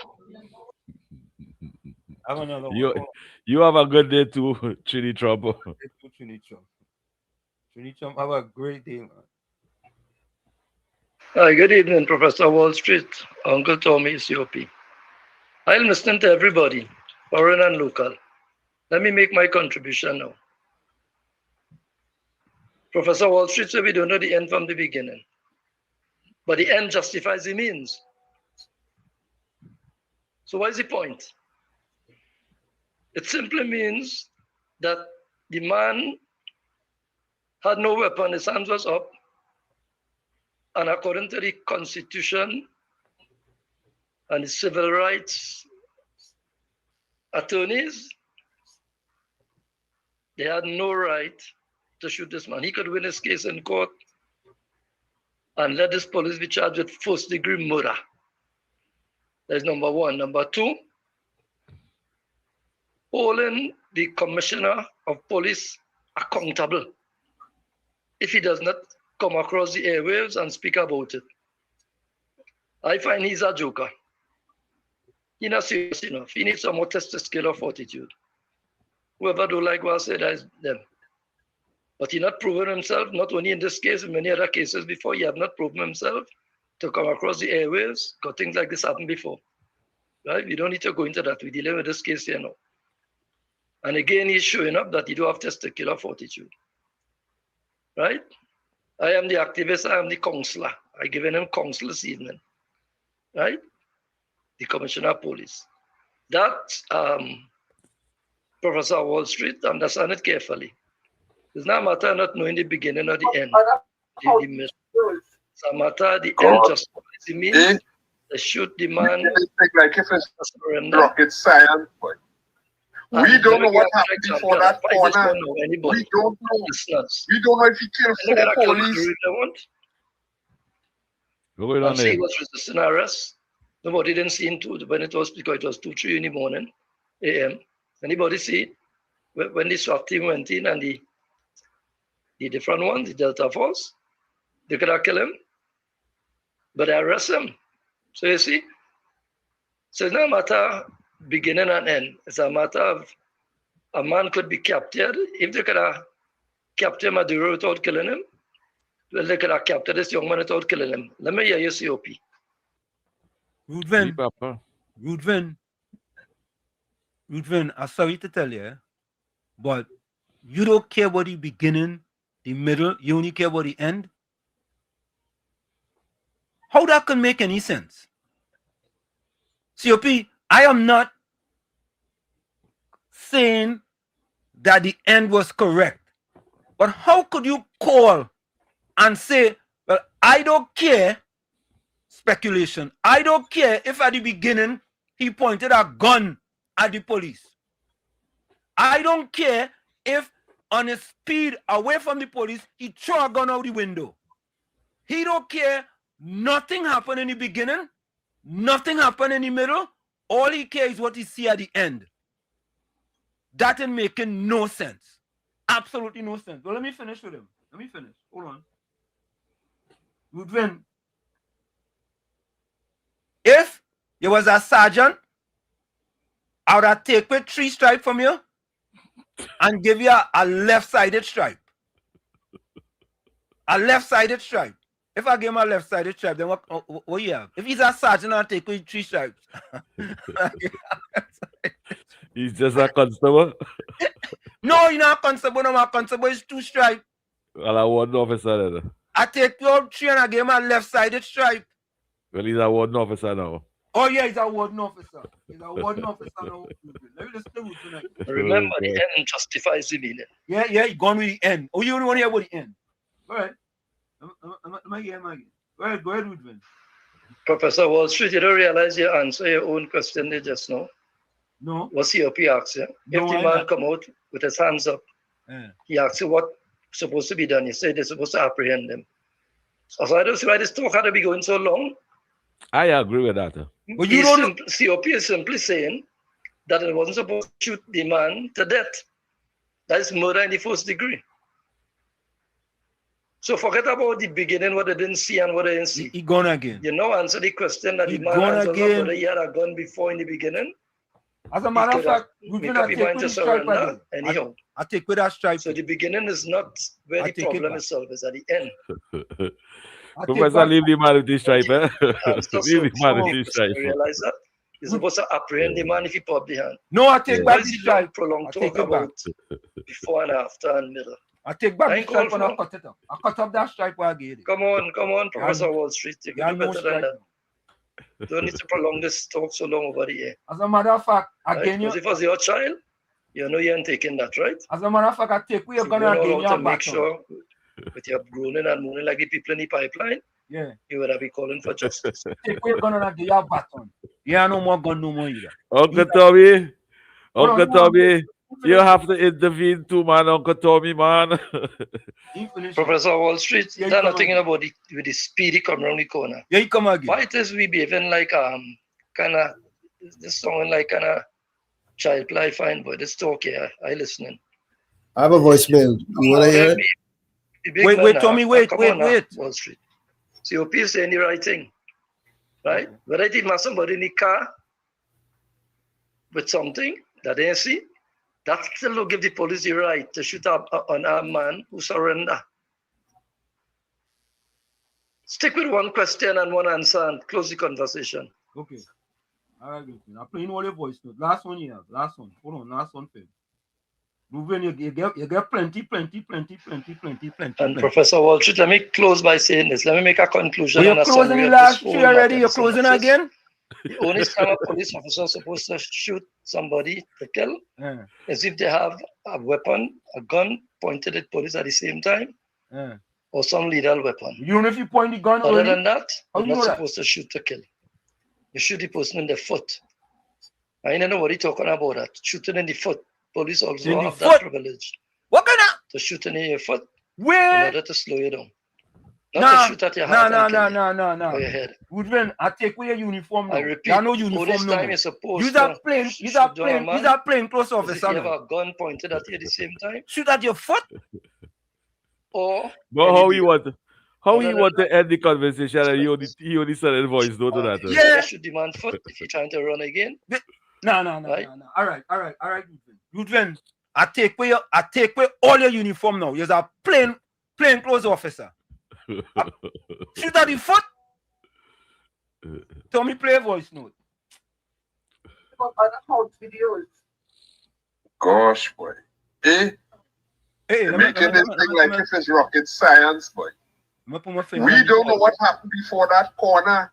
We don't know. We don't know if he killed 4 police. He had 16 pounds of cocaine in the car. We don't know. We don't know if he was shooting at the police and threw the gun out the car. We don't know. The only thing we know is he bent the corner, the car crashed, his hand went up in the air, and then after there was noise. Dunce's move of the week.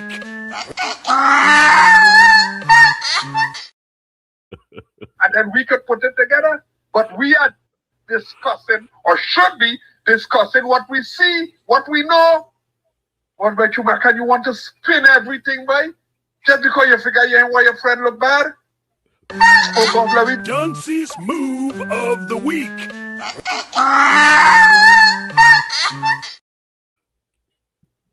That, folks, we know. We send your voice note for Dunce's move of the week and send in the chat. Put in Dunce's move. There. I already have Gordon, Gangachana, Jaijan, Joseph. For me, as we get back to the voice notes, who is your Dunce's move of the week, COP? The Dunce's move of the week. That person what Vandanamo, it was what you call the red lip. Yeah. Tommy, write this down. Roman lettuce, jumping jack, Roman lettuce. Yeah. With the white lip couple. Right, jumping jack, Roman lettuce. Tommy, what about you? Yeah, I don't know your name, I don't know your name, Yeah. Your name is Roman, jumping jack, Roman lettuce. That is your name. Tommy. But today is the first day of the week. We make a determination already. No, but we could do fraud of the week. We could do a combination fraud of the week and Dunce's move of the week. You do a combination. All right, Tommy. Fraud. Coming up next, fraud of the week. Tommy, I go change from the Dunce's move of the week to fraud of the week. Gordon, Gangachana, Jaijan, Joseph. And COP of fraud of the week is Roman lettuce, jumping jack, Roman lettuce. Correct, COP? Yes, that's done, sir. All right, Tommy. So Tommy, go ahead. Thanks for the correction.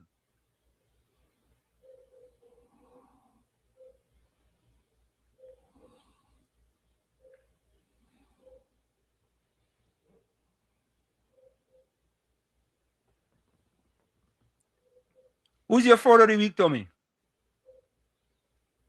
think I give it Roman lettuce. You're going with jumping jack, Roman lettuce? Mm-hmm. Why all that was give you Roman lettuce? Why all that have named Roman lettuce? That's such a nice lettuce. Sir. Yeah, all right. Why don't give him something like old guava or hog mango or some kind of thing? No. Roman. Or right, bad pomerac or something. Let me take his voice too. Good afternoon, Mr. Washit, Uncle Tommy and COP. Mr. Washit, my view on the situation is you can never please people and all too. Now, I don't know what matters the fella have before the court. Or it could be some family disrepute and thing. Somebody is a policeman in family and they don't like him. All them things could take place. But that's just my view on it. Let we say the police hold him, he go to court, he get bail. Then after we hear he have a whole set of matters before the court for murder. That's just an example of drawing. Now the citizen and them go say that the justice system weak and stuff, right? Now that the police shoot him, they go say the police wicked. That is just humanity, right? But let me come to if it's a family disrepute, somebody is a policeman in the family, they don't like them, they're trying to shoot them out. The only person that could bring the real facts what going on is the lady who paralyzed right now. But we hearing that she on that police guard, and it's very easy to just pull the plug on she, and dead man tells no tale. So we wait to see what will come out with the paralyzed lady. All right. I have a next voice note. Look, Gordon Ganga Channel next partner. MP and them let's come out of the woodworks, you know. Let me play this voice note. MP and them let's come out of the woodwork. I want to say a pleasant good evening to Wall Street, Uncle Tommy, and my boy here, COP. Hope you all have a blessed day today. Them P and them let's come out, you know. Let's come out, you know. Yeah, love manners and respect, man.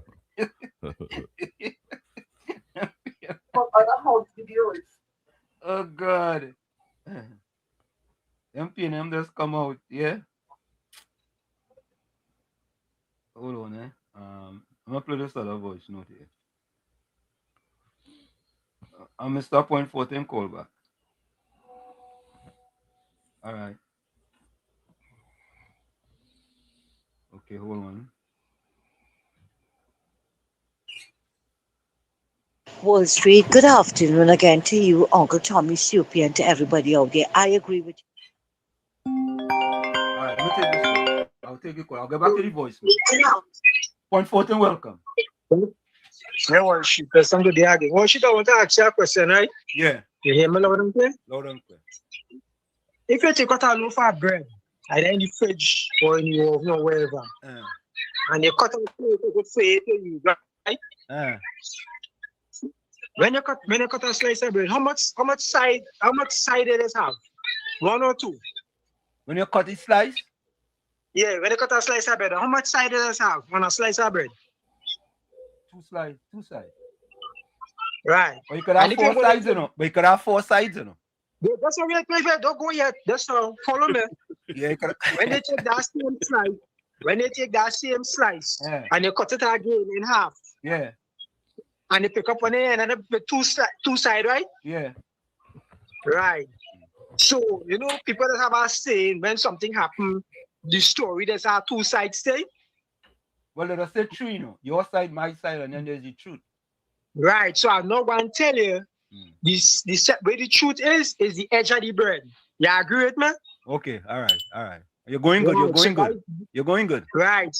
So the truth is in the edge of the bread.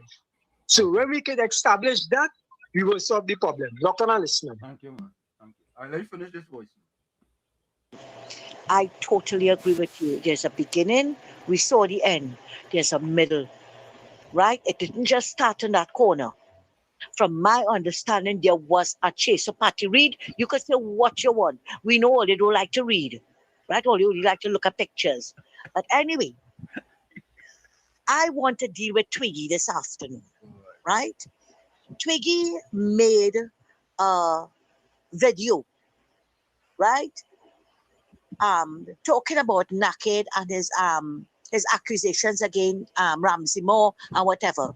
But Naked mustn't say anything about Ramsey Moore because Ramsey Moore, she girl. Ramsey Moore do plenty for Pan. I want somebody to tell me what Ramsey Moore do for Pan because we heard on the ground report when Ramsey Moore gave away the piece of land to Rowley, we heard what the Pan men and them were saying. So I beg to differ there. But that is not what irritated me. What irritated me was that you're attacking Naked because Naked went after Ramsey Moore for leaving a cheaper rent and going and paying a higher rent at Randall Mitchell. She seen nothing wrong with that. But you're going to accuse Naked why you don't shut him up because you only know about football, you don't know about Pan. Because apparently you're a Pan expert. Only PNM know about Pan and culture. Nobody else don't know it. Right? And the next thing that got my goal was it good that they boo Kanai and the rest of them because what they know about NCC, right? What they know about culture. Really, Twiggy? Really? And Kanai so old? They should have given it to Macamillion? Let me ask you something. How old are you when you're making teen sir? I don't care who want to sell it for and come after me, I don't care. Because age is only a number. Because it have younger people who can't do the job. What was Gypsy doing? You didn't have a problem with Gypsy in NCC, but you have a problem with Kana in NCC, and you glad that they booty man? Sometimes I really, really wonder what these people is be thinking. Here now, it really makes you want to sit down and take an inventory of what it is going on. Instead of you trying to praise what it is, because you went after Michelle Benjamin as well, at the beginning, right? You're not praising what it is they're doing down there, because from my understanding, I've never visited it, but they're doing a very good job down there. And for you to come and make that video to bad talking them, it was very disgusting and distasteful. Thanks a lot, Wall Street. Take care. From all I heard, COP and Tommy, from all I hear about the carnival, the village down there, what is called the plaza, whatever it is? Carnival Village. Carnival I Village. think they call it Plaza now. I hear it has been splendiferous, tremendous, marvelous, fantastic, spectacular. So anybody trying to throw shade on that village, I leave it right there. Wall Street is completely different to how the PNM had it, Correct is right. The PNM had it was sanitary. It was the worst. People used to make no money. They used to complain. Now they're making money. People making money. Yeah, Hundreds of people. People that's come with Hundreds of people over there every night eating fried wings, bacon shack, African food. If you see how much people selling, everybody enjoying, one family over there. Yeah. One family. Agenda. And the place clean. Nice. The place clean and serene. And the PNM people who boo the NCC chairman, right? I bet you they're holding their head in shame now. Shame. But I want to see if they will victimize Twiggy for saying them thing.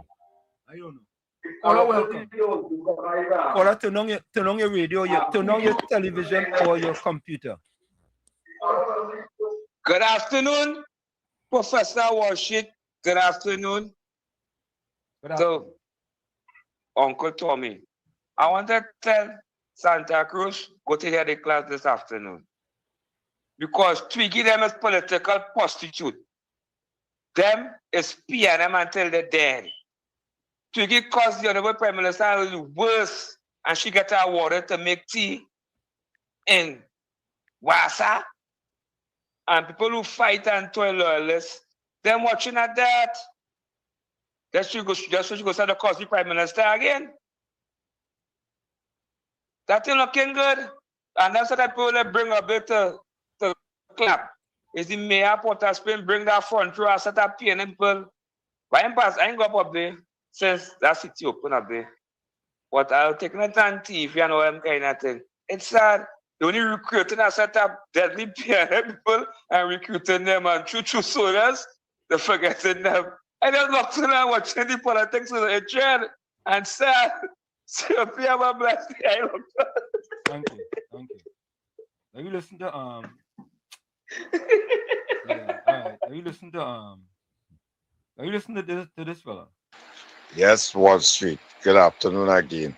That is why I only send greeting. You see, because I am not a PNM, although labeling me as a PNM, I'm not a PNM, and I'm not no mouthpiece Kobo from Santa Cruz for the Prime Minister. And I'm not calling no UNC station because our citizens' contribution does not matter to you all. So I'm not calling. That is why I only send greetings. But Ulrich, Ulrich total no. Ulrich can't get vexed. Can't get vexed, Ulrich. No, I'm surprised at you. I'm surprised at Ulrich. Ulrich, I know what you need to do, you know. You see them Clempan you used to beat. He vexed because you gave him dance of the week 3 times. So you're vexing people with that. Yeah, go back and read them Climpan and them all, Rick. You did a good job with them Climpan. If they run out of Climpan, I go ship some Climpan to Trinidad for you. Ulrich, don't take it personal. Yeah, Don't Ulrich, take it personal. It's just human. Yeah. Talk show is talk show. You are welcome. Yeah, good afternoon. You know Ulrich? You know Ulrich? No, I don't know who's Ulrich. No, I don't know nobody in the chat. I know Miss Santa Cruz. Because I But you know KFC? Yeah, you know KFC? I know KFC mother. I thought they say KFC asked you for a few of them cat yards. Me, I'm not giving away my cat, sorry. Yeah, not giving them away at all. Not for no animal abuse. I agree. Because I do not like animal abuse at all. So no, none of my cat are given away. I agree. Keep all of them. Mind your cat. Mind your cat and make it be fluffy and nice. I agree.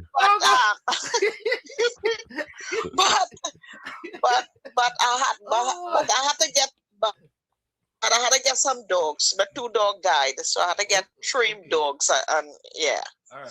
Yeah, but I am a lover of animals. Okay. I just want to agree with Miss Santa Cruz. Well said, Miss Santa Cruz.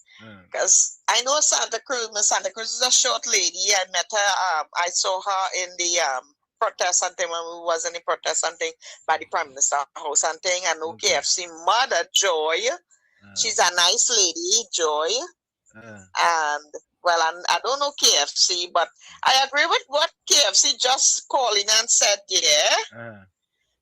I mean, the man looking for a walk and he can't get a walk, whatever it is. But you say Twiggy and all of them get walk and thing, and they PNM, and that one I agree with because I saw videos, I saw clippings with Twiggy when Twiggy used to get on bad and disrespect the present Prime Minister in her videos and thing like that, And now she says she's a UNC and Ruda Munilale, she father and all kind of thing. Is like, I don't know if they don't know if they're coming or going.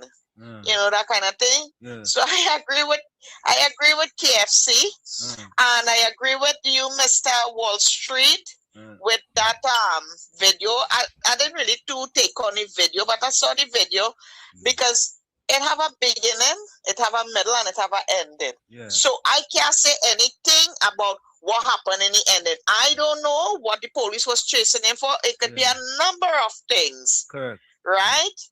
And when he hit the wall, then he surrendered. So it could be a lot of things, and he could be firing back at the police them, and it's all kind of things. So we can't say anything yet until further investigations take place into that. Thank you. So there is a beginning, there is a middle, and there is an end. Correct. So we have to judge by what we see. If we see the beginning of it and how it started and thing like that, well, yeah. But I didn't see the beginning, neither nobody didn't see the beginning of it. Right. Common sense come before book. Who wrote the first book was Common Sense. Thank you. All right? Thank you. Okay, all right, listening on, yeah. Bolsam say, all you heard, Ulrich, if your heart is paining you, we are sorry. I don't know if COP and Tommy want to be sorry, but we are sorry if Ulrich is in pain and his heart is hurting him because people calling him a PNM and you're upset that people calling him a PNM when you know you used to defend the PNM, right? Previously. And he used to come here and talk, Ulrich. He used to come here and talk, but I admire that compassion you show for Ulrich this evening. Yeah. I don't take it to heart, Ulrich. Don't take it to heart at all. It's talk show program. When you get your bamboo, take your bamboo. Yeah. Take your bamboo, Ulrich, but don't vex and thing. Everybody here love you. We love you as no, sir, we are not taking it personal. Anselm is my boy. I wouldn't go against Anselm. But I feel he need to take some tablets because I wonder if this mental awareness week have anything to do with him. Because he's not thinking straight these days. But he's my boy.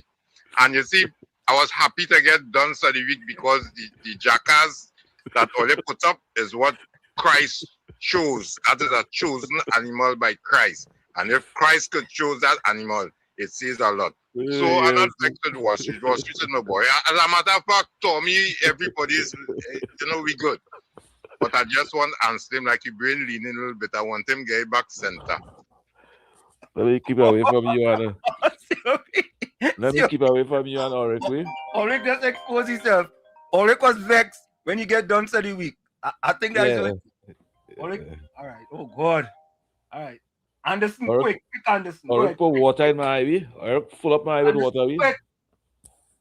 Yeah, I want to say. Go ahead. Simpson, how long the police had follow you for? I watch all them detective pictures in America, other countries. Yeah.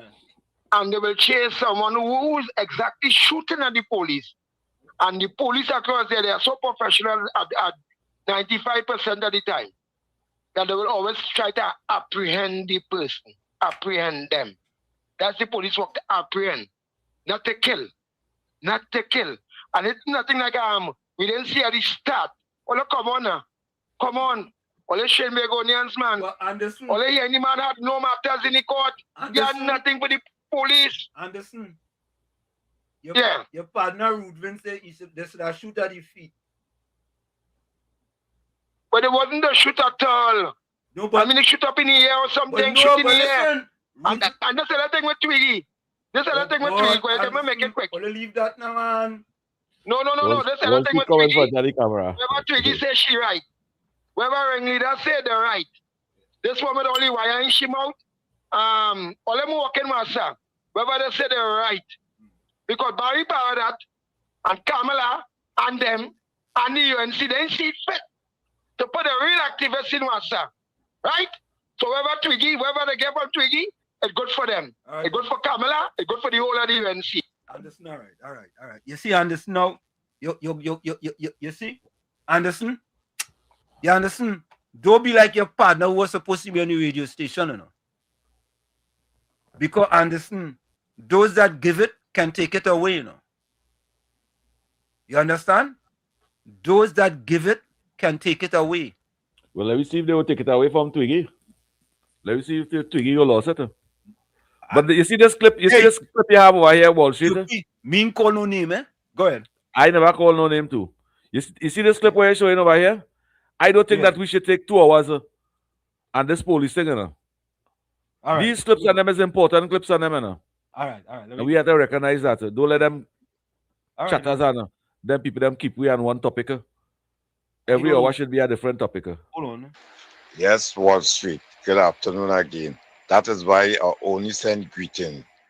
Oh, that is the same voice note. All right. Die when you feel hurt. When you feel hurt, he send that one. Tommy. Yeah, Professor Wall Street. Tahara Ubika. He come in and he said nothing. He said nothing. Okay. All right. So folks, listen to this, right? You know what is sad though? When you are in a constituency and your party failed you try to shift the goalpost to a separate organization that is an organization under your party. I hope that makes sense, eh? You know, it's like the party left poor black disadvantaged people to suffer. And I always used to say that, eh? Name me one swimmer that came out of Morvan and Lavantil from them pool that they put there that made a Trinidad and Tobago Carifta team, a Central American Caribbean Games team. I ain't gonna say Olympics, because Olympics is a lot. Just any Trinidad and Tobago national team. Anyone. That question is open to anyone. Maybe if Gordon Ganga, Chana, Jaijan Joseph, and PNM Party can find a name for me. Oh, look, she right there. PNM Party, find one name for me. One. I'm looking for one party, PNM Party, one, that made a national team based on the pool that they put up in Lavantil and the one that they put up in Mova. right? One. I just want one that make a national team. But I want you all to listen to this young lady here. Boy, when you're trying to defend her, and you get tired up. What you say? Get tired up like a market crab? That's what I say. Take a listen. They say a picture is worth 1,000 words. Even then, this one only requires one: neglect. Now, there are some issues with the pool that needs addressing just more than cleaning. I did get in contact with UDCUT. UDCUT then put me on to a project manager who I have been in constant contact with. The project manager kept reassuring me that she is aware of the issue with the pool and that efforts were being made to refurbish the pool. I keep being told that the pool, everything is okay and awaiting approval. While Gibbs says a leak was identified as the major problem at the Laventille Community Pool, residents of Cedarwood Street, Morvan, who spoke with CNC3 News off camera, said they were told that the pool was out of commission because of an issue with the pump. There are 4 community swimming pools under the care of the Defense Force. 2 of them are non-functioning. This one, the Mova Community Swimming Pool, has been down for a year. COP and Tommy. Mova and Laventille. Those 2 communities, what do they have in common with the PNM? The finger.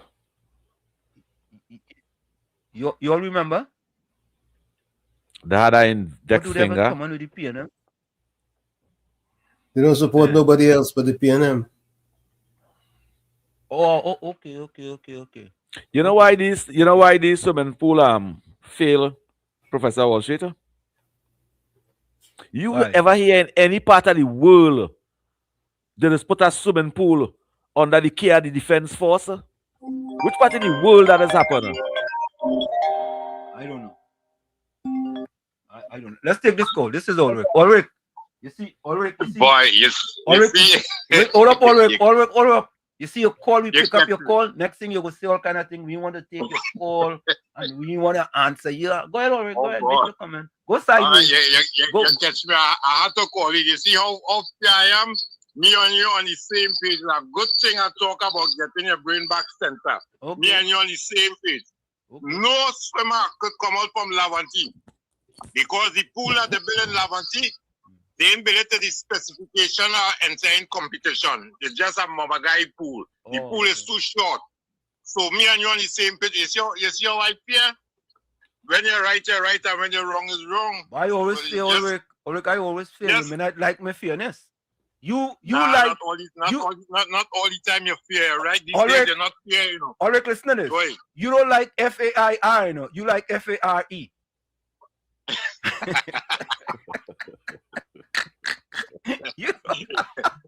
I not Alexander, so don't put me down there. Why you see, Ulrich, why are you trying to denigrate you, man? Why are you trying to denigrate you see you're pushing for it. Uncle Tommy, good afternoon to you, COP. Good afternoon, Ulrich. Looking forward to helping the situation, especially when we partner not level. So, you know, our blessed evening all over here. Yeah. And Sim, I just wanted you to know we're on the same page with this one. All right. You're correct. Okay. All right. Brooklyn, call back. Call back quick, Brooklyn, before we go back to the video. Call back quick. Yeah. So, folks, I spoke about this pool years ago. Go ahead, Brooklyn. Well, shit, good afternoon to you. Good afternoon, Uncle Tommy and COP. Yeah. Good afternoon, Brooklyn. I want to start by this because I know jump on and I think I was here talking something about the shooting, right? Yeah. And people comparing it to police work in America and all these different things, and they compare it to the first 2 killing with the shooting in Jumans and Mova when they shoot up the car and kill the 3 men, and some other shooting with the 5 guy from the Beatum or something in Port of Spain, right? Yeah. All right, so I'm dealing with this last shooting, police shooting here. And Trinidad and Tobago still have a state of emergency right now? Or they lift it? No, I still have it. Okay. You know that's it? You know what? You know that is it? You know, under state of emergency, because people saying the car crash and the man put his hand. I want people to understand, you in a state of emergency.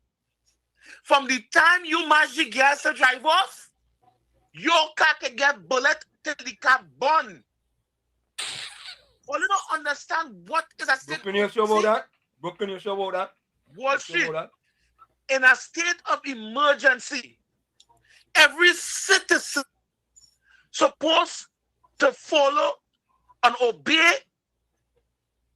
For what some say is a lack of of the officers on duty, they have 100% rights to use deadly force because the country is in a state of emergency, Wall Street. But Brooklyn, I will push back on you. Doesn't necessarily mean to say that if there is no evidence in order to execute someone, they shouldn't do that. All right.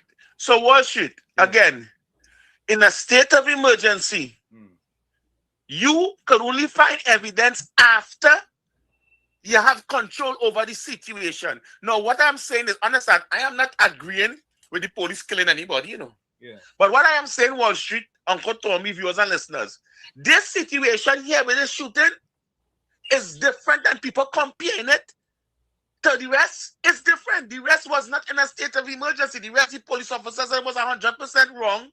I think some of them get locked up and charged and things for the one from over, you know. But what I'm saying is, people understand what's going on. Under a state of emergency, the police on duty have they have permission.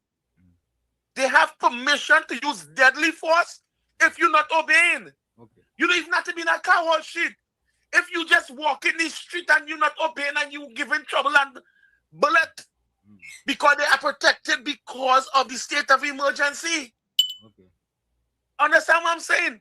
That is something that the state give permission to. So army, police, anybody who is law enforcement have 100% rights if a situation. Brooklyn, let me stop you. Our crack research analyst. Our crack research analyst. Yes. Caribbean soldiers sent us this. Listen to this. Under a state of emergency, police do not have an unrestricted right to shoot unarmed persons. While SOE regulations typically expand the powers of law enforcement, including allowing for warrantless searches, extended detention, and increased use of force to detain suspects or prevent escape, these powers are still governed by principles of legality, necessity, and proportionality. Here are the breakdown. Police may use force only when it's strictly necessary to protect life or to make a lawful arrest, and such force must be proportionate to the threat. Unarmed persons. Shooting an unarmed person is generally unlawful unless the officer reasonably believes the person poses an immediate threat of death or serious injury to the officer or others. International standards. According to UN principles, exceptional circumstances like an SOE cannot be involved to justify a departure from the right to life. Intentional lethal use of firearms is only authorized when strictly avoidable to protect life. And the last one is preventive detection versus lethal force. While an SEO often permits preventive detention, holding someone without charge, it does not authorize summary execution. It does not authorize summary execution, even if a person is believed to be engaged in illegal activity. So there you have it, so I hear you, right? But again, but that was me. That was crazy. Yeah, but I'm hearing what you're saying. That was right? the But law. That is the law. That is not That's Caribbean soul. That is not, that is the law. the law. Yeah. Right. So let me say that the law, right? No. What I'm Let saying me is, say Brooklyn. You Brooklyn. What I'm saying, right? No, I'm telling you. If you come right? sideways, and we check you, say, you know what? Okay. Take that back. Okay. So I understand what you're saying, right? But let me just say this, right? Go ahead. It's like how they don't have privilege to shoot an unarmed person, right? Right. That's what it says. Right. How were the officers in that situation with that shooting, the know that the guy didn't the have a weapon when he in a car and he run off from them on a probably a roadblock or whatever it was. Where did he speed off from them? Not a roadblock? I don't know. It was not a roadblock. He was in Wall Street? I don't know. All right. Because it was a roadblock he run from them in. Right? It was a roadblock. And I don't know if he was running because he didn't have license. I don't know what the report go be now. But they say he was unarmed because they only know he was unarmed after the car was shoot up. Again, I'm not giving the police rights. But when you are in a state of emergency, these things happen. For instance, in New York, in America here. You can't execute the person. But Wall Street, look, I execute a woman just so the other day. Oh God, and they will be held accountable. Yeah. And they will be held accountable. But I'm saying, why they feel they have that privilege because of the permission, the permission, the order they get to deal with people. Some of them will deal with them, and I'm not even the first. That's about the third shooting they do, right? But I'm just comparing what is happening with that shooting, and the same thing with ICE. It's like they have a kind of state of emergency kind of order going on where they want to just clean up people and no matter what, whatever means necessary. And if the president comes and says, oh, there's nothing wrong, man. That was a U.S. citizen that man shoot. That wasn't even no immigrant. And stop playing lawyer. And stop playing lawyer for the police and them. Oh. People, what my argument is, that last shooting is different than the other two shootings. Right, because there was not in a state of emergency. The person was wrong. This one here, all right, Brooklyn. All right. I believe the police and them in the end will get off scot-free because the country is still under a state of emergency. Right. Let me move. Yeah. Let me leave it. All right, now lawyer. All right, now SC Brooklyn. Brooklyn, you behave like you leaning towards Peter. Yeah. You sound like one of them PNM lawyer. Prove you to be 100% incorrect. And you're still trying to defend it, Brooklyn. And let me get Caribbean Soul 10 out of 10 for his research. Yeah, let me get my wrong. He bring to WZYE. You come to WZYE sideways, Brooklyn. When you get exposed to Brooklyn, boy. Yeah, it's all about well. But you shouldn't do that, you know. You shouldn't expose Brooklyn, so. Yeah, I don't think that's fair. That's work that Caribbean Soul is be doing over there for WZYE. That's so important. Yep. That's so important, on COP. The button. COP, the man looked like he had his finger waiting for Brooklyn to call in and talk that, you know. Dedicated. Yeah, in the middle of Brooklyn conversation, he sent that, you know. Yeah, dedicated. Brooklyn didn't even finish yet. Brooklyn boy, they catch you with your pants down, brother. They catch you with your pants down. Pull it up. Pull it up. Korean Soul.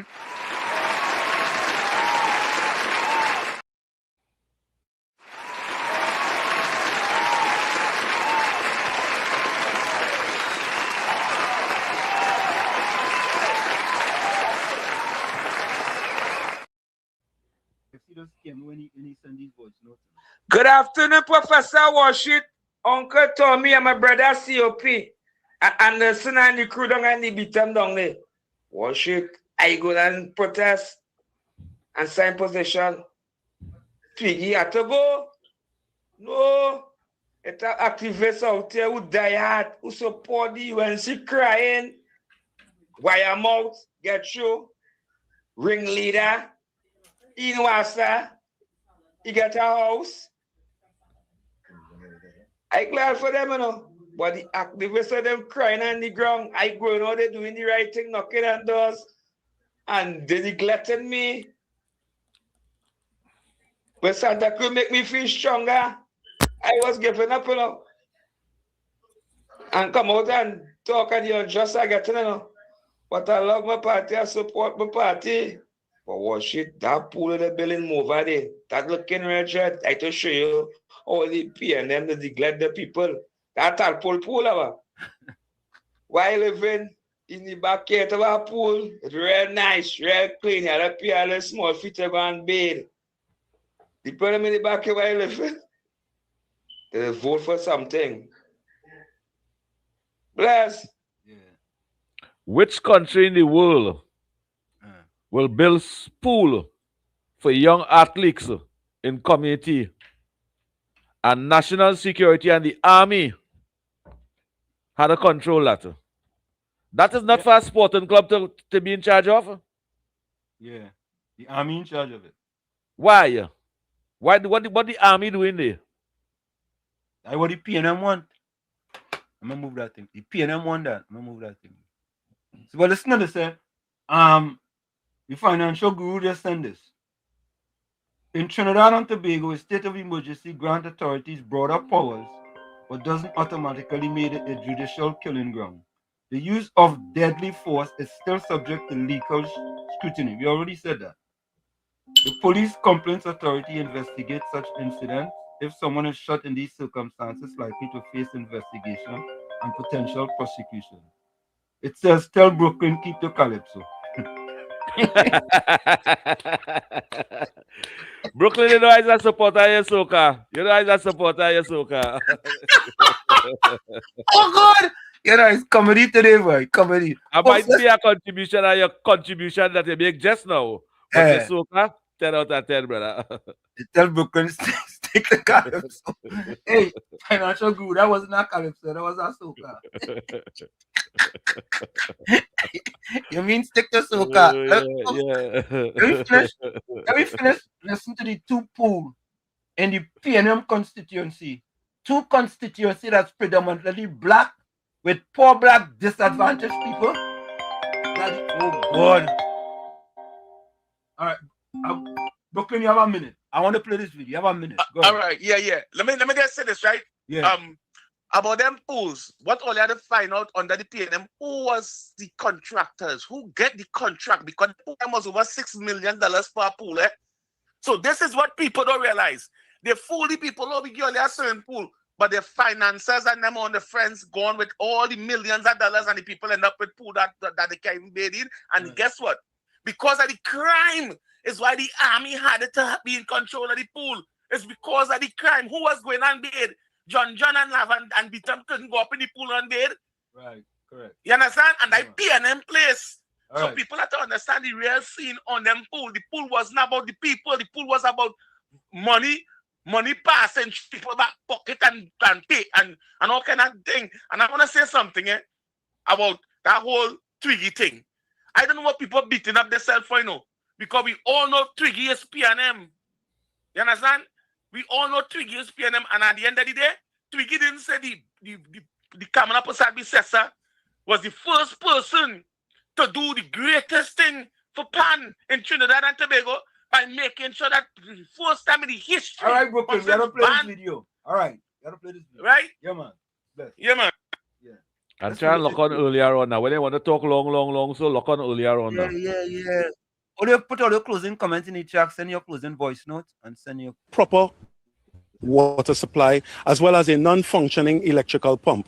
They are calling on the powers that be to do what is necessary to bring the pool back to life and hand it over to the community.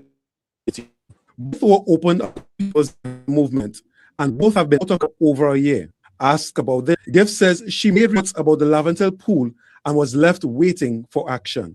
We would have done all that we can as PNM representatives to have the pool refurbished by the agency that's responsible. So we cannot blame a government. We have to actually lay the blame where it belongs. Give. You should be ashamed of yourself. You should be ashamed. Don't blame the PNM. Blame UDCUT. Yeah. And Who was running UDCUT? Boy, you know, boy, if you think education... Well, she want to blame UDCUT now. She want to blame UDCUT now. But at the time, the UDCUT would have been under the PNM. Yeah. Correct. So I really cannot answer why they did not take the initiative, why UDCUT refurbishment of the pool. Calls and messages to Sports Minister Philip Watts and David Naked went unanswered up to press time. Jensen Lavende, CNC3 News. That's why Laventel is the condition it is in today. You understand? Because all they want to do is defend. They wanted to do was defend the PNM. And if the pool out of service, if this administration really want to help that community, they will abandon that pool.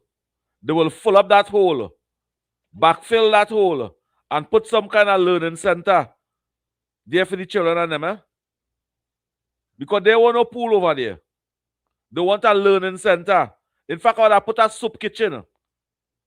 Put a soup kitchen over there and give the mothers and fathers 10 days, mothers and them 10 days to cook for the community, rather than have that pool over there.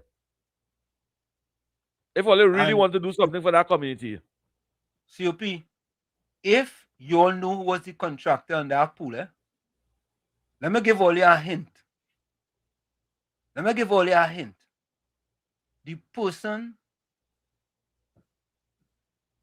from Lavantil and the person is now in the Parliament of Trinidad and Tobago. Let me play this last voice note. That's all I'm going to say. Oui, papa. To my partner, Brooklyn. Brooklyn, I don't feel you're right on this one. But I understand what you're saying, though, because these police that we have in this country is a set of brainwash colonialism brain set that they're getting on in the academy there. So what you're saying is exactly what I'm thinking. But they're wrong. You cannot shoot an unarmed person regardless of what happened before, middle, or center. If the person crash and they put out the hand, you have no right to walk up to the vehicle and shoot and really the thing with bullet kill people and have somebody paralyzed. Whether SOE or not, that is unlawful. And damn thing that's only happened because of the brainwashed police that we have in the country that only sees using excessive force as a mean of dealing with a situation. Right? So Brooklyn boy, on this one, I don't think you're right. But I understand what you're saying, because that is just how the police thinking. And because of that, we have a lot of unlawful killing here by police that up to now, some answers is not provided as yet to, you know.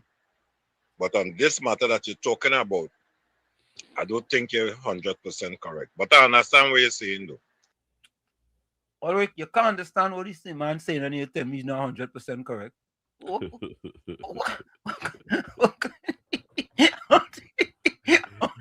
Trini. Yeah, all right. All right, any folks are going to take that break. We'll be right back. Don't go nowhere. You're listening to WZYE 95.9 FM. You are listening to WZYE 95.9 FM, the most influential name in Caribbean radio in the tri-state area.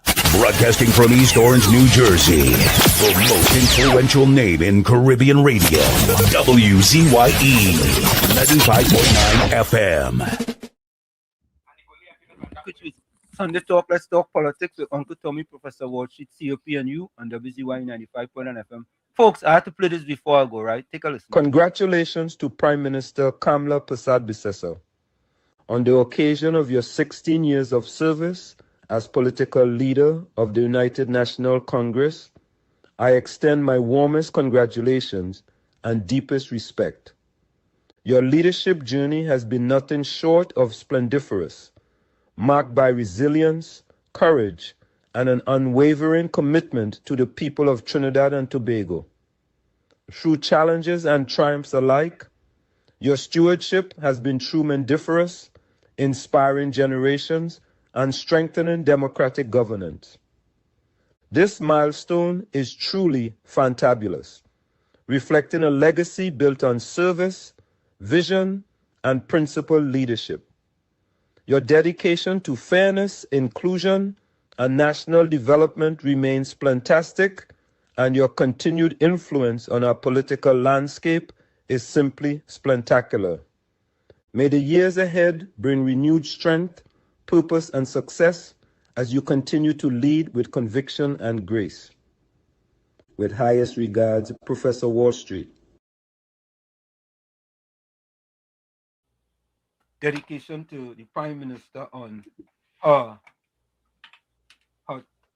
16 years of leading the UNC. COP closing comments. Your words was kind-hearted. Congratulations to Prime Minister Kamla Prasad Biseso. No, I wasn't supposed to play that. Go ahead. Your words was kind-hearted and honest. And that's what the editorial they do on the Prime Minister. I like the words you use. My closing comment? Yeah. Trinidad and Tobago, be safe. Be safe, be cool, calm, and collected. Think positive and don't be negative. Trust in your government. More than 15 points.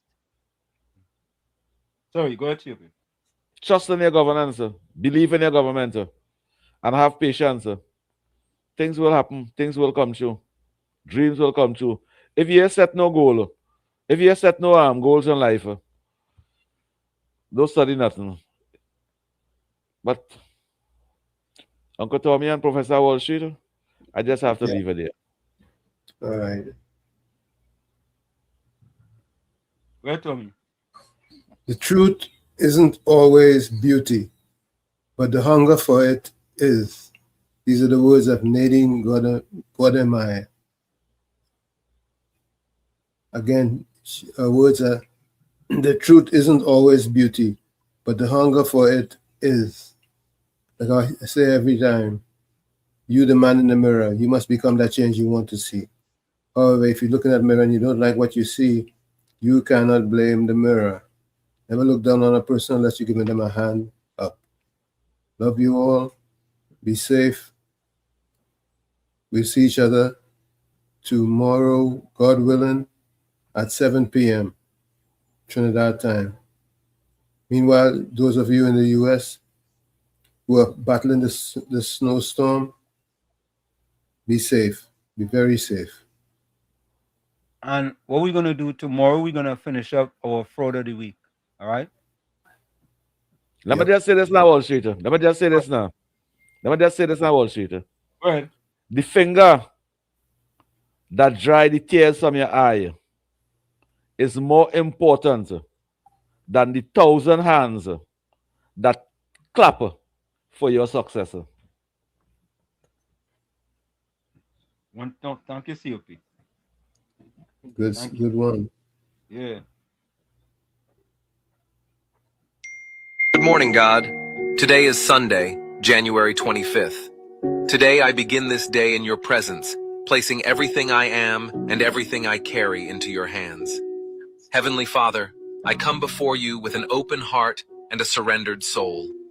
Thank you for another day, for the breath that comes from you, and for sustaining me up to this moment. May this Sunday be guided by your presence, your peace, and your constant care. I pray that you cover me with your protection. Remove all evil, every trap of the enemy, and every influence that does not come from you.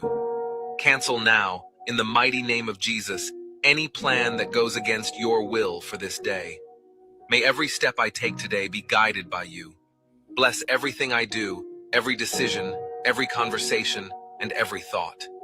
May I feel your embrace and sense your closeness more than ever, knowing that I do not walk alone. Bless every meal of this day.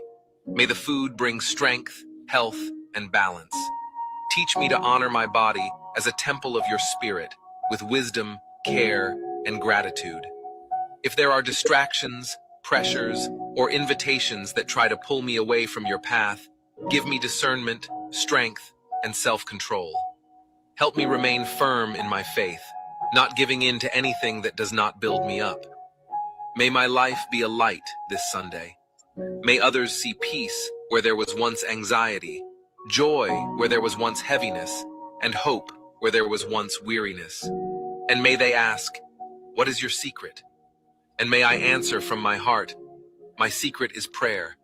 My path is obedience. My fruit is favor. And my reason is God." Father, I know I have been carrying many things on my own. This Sunday, I choose to rest in you. I release control and allow you to sustain me, renew me, and strengthen me. I place this day in your hands, and I pray that I would not just have a good Sunday, but a Sunday filled with your presence, your grace, and your love. In Jesus' name, amen. Good morning. From where I sit, this is it. the wall say that's all I like to say, but I've got to go. Remember, hard work beats talent when talent does not work hard. And for every 60 seconds of anger, you lose 1 minute of happiness. Remember, your circumstances may determine who you are, but you are responsible for who you become. Closing comment from the chat. Let me see if I have anything here. We're going out with Tamika. We're going out with the Calypso. Tamika, is Tamika she name? Yeah. Darius. Darius, yeah. Darius. Yeah, Tamika Darius. Okay. This Venezuela, so Wall Street like her. My closing comment, Trinidad and Tobago, let us say a prayer for Trinidad and Tobago and a prayer for the politician that we have existing at present. Trinidad and Tobago is in a dark place. We can't trust politicians no more, but we could make things better for ourselves. Stop thinking politics now, and if you have $1, try to stretch it like a rubber band to make it $5. And stop thinking about the government. It will only stress you out and put you in a dark place. Everybody be safe. Time is the greatest here, and we will see what lies at the end of the tunnel. Have a blessed one.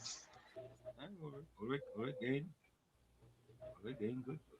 Ulrich, you have a good afternoon to you, Ulrich. You have a good day. All right, I think that is it for the chat. Let me see. All right. Okay. All right. Miss Santa Cruz says, till tomorrow, God willing, stay blessed, stay safe, dry and hydrated, and stay away from hypocrites like he or God in the convenient faith. J. Howlett says, if you can overthink the worst, why can't you overthink the best? All right. I had to read these quotes, folks. We gotta go there. Monica Rampison said, the things you do today will come back to haunt you tomorrow. Yeah, KFC. You have 60 seconds. Hurry up. KFC. Yeah. Good afternoon, as the end of the program, Me and Sophie and tell me, Professor, what should I send you a nice video? Voice no there, boy. What is that one about? Play. No obscene language. I flat take my pills and I cry. He changed his ways. And he given the government 100%. He have patience. And let we accept that.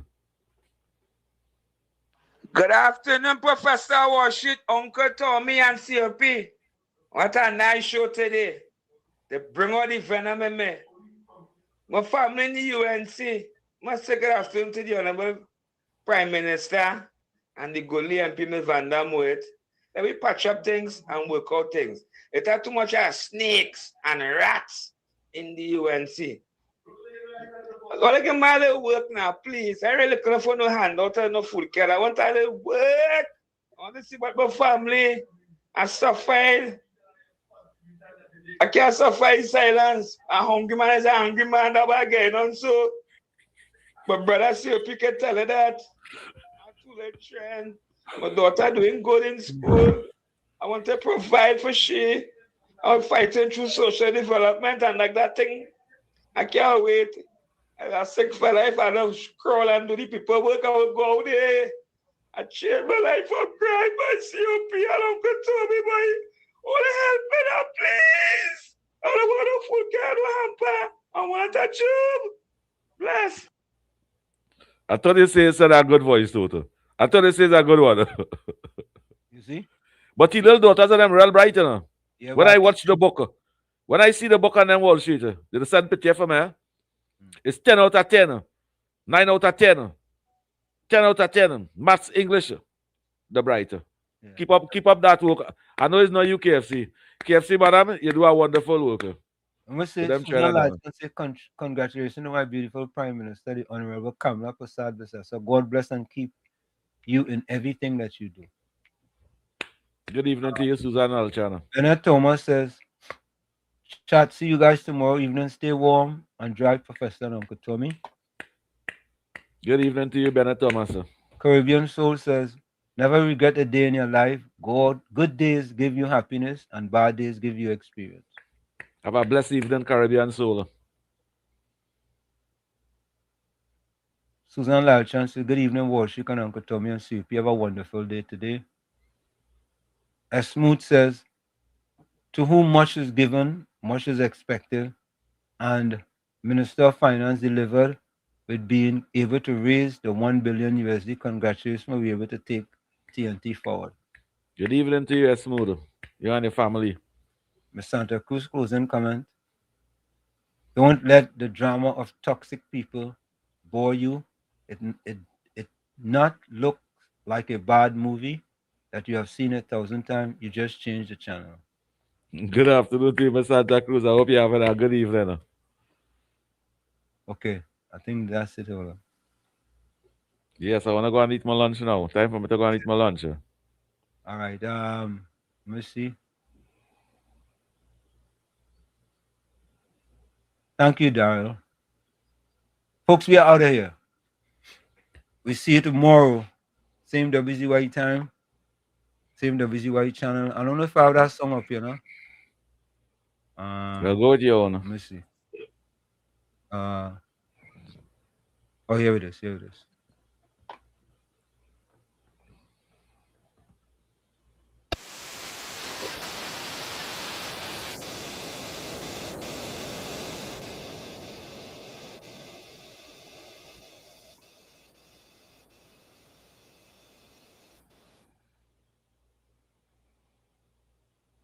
Okay. I've never.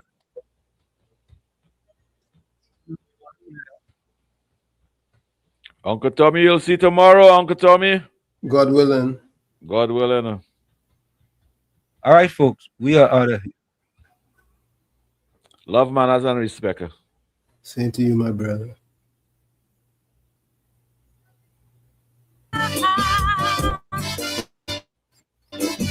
Oh, love. Yeah.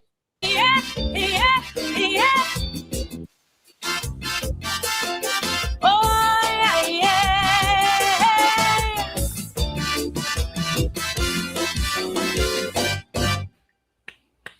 I was asked by some people to sing Akaiso for Trinbego, cause they say that I am the people's voice. They say, girl, you are the voice of the people. They want to sing about the struggle. So right now, girl, you don't have a choice. And they say we need somebody to be the voice for we. So raise all the injustices that we face daily. I say who me, they say yes, but then I had to tell them no. Cause other than carnival time, all you just have no use for calypso. All you just can't wait for carnival to done. As Ash Wednesday reach, all you just rest me down. So don't call me, call reggae rap or dance hall. Each day as you pick up the paper, it's another murder. Trinbego lose and next son or daughter. Don't call me, call reggae rap or dance hall. After Sunday night I did the mash crash show. All you just have no use for calypso. Now that the competition done, it's kicking my ass, I just have to run. So when criminals making you cry and you don't hear my voice, you should know why. Trinbego is all you have it so. Cause all you really have no love for calypso. That's the truth and all you know. Trinbegonians have no love for calypso.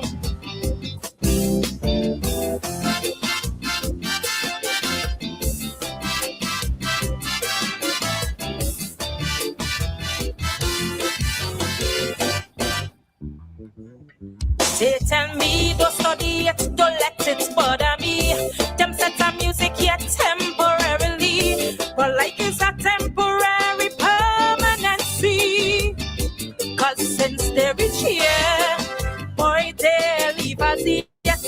And despite that treatment they just get, while all I get is neglect. And while we feed we youth with Beyonce, Calypso Rose, mighty sparrow.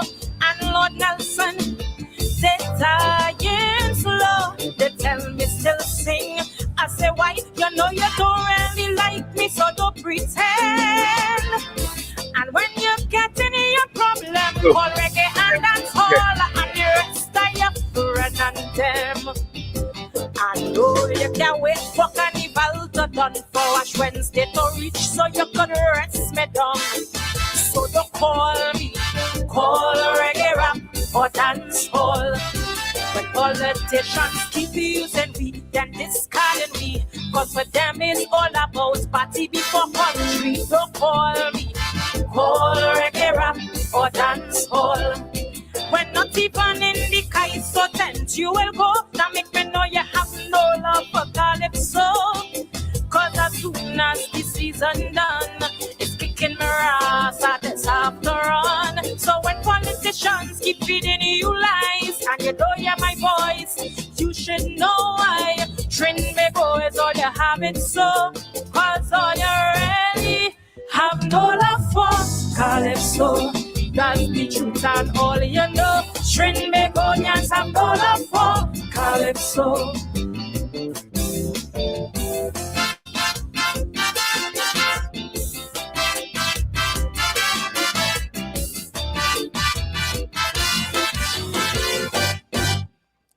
I'm that bastard child who you really don't care for. The one you turn your back on and close the door.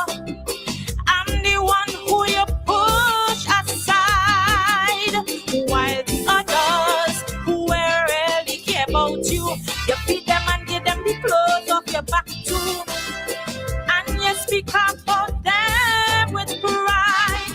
Then in your darkest days, when all of them leave your side and run, that's when you want to call me and say you need me, begging me please. Child, come. I say for what and why when you allow them to abuse me daily? So where are all of them now who you constantly place in front of me? I know you can't wait for carnival to done, so Ash Wednesday could reach and you could rest me down. So don't call me, call reggae rap or dance hall. When our women don't feel safe anymore, they don't feel secure, cause it's like against them some men declare war. Don't call me, call reggae rap or dance hall. When gunman in she hole is the seed you sow, that make me know you have no love for Calypso. Cause as soon as carnival done, it's kicking my ass and it's have to run. So when in a ditch a woman body lie, and you don't hear my voice, you should know why. Trinbago is all you have it so.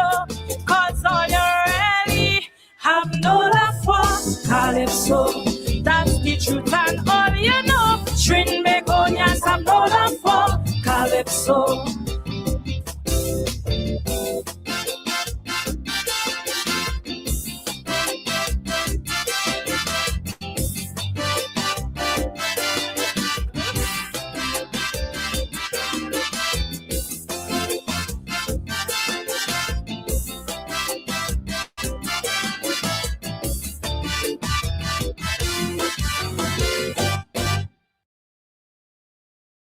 This AI can forecast U.S. stock prices to the penny. This is where it says NVIDIA stock will close tomorrow.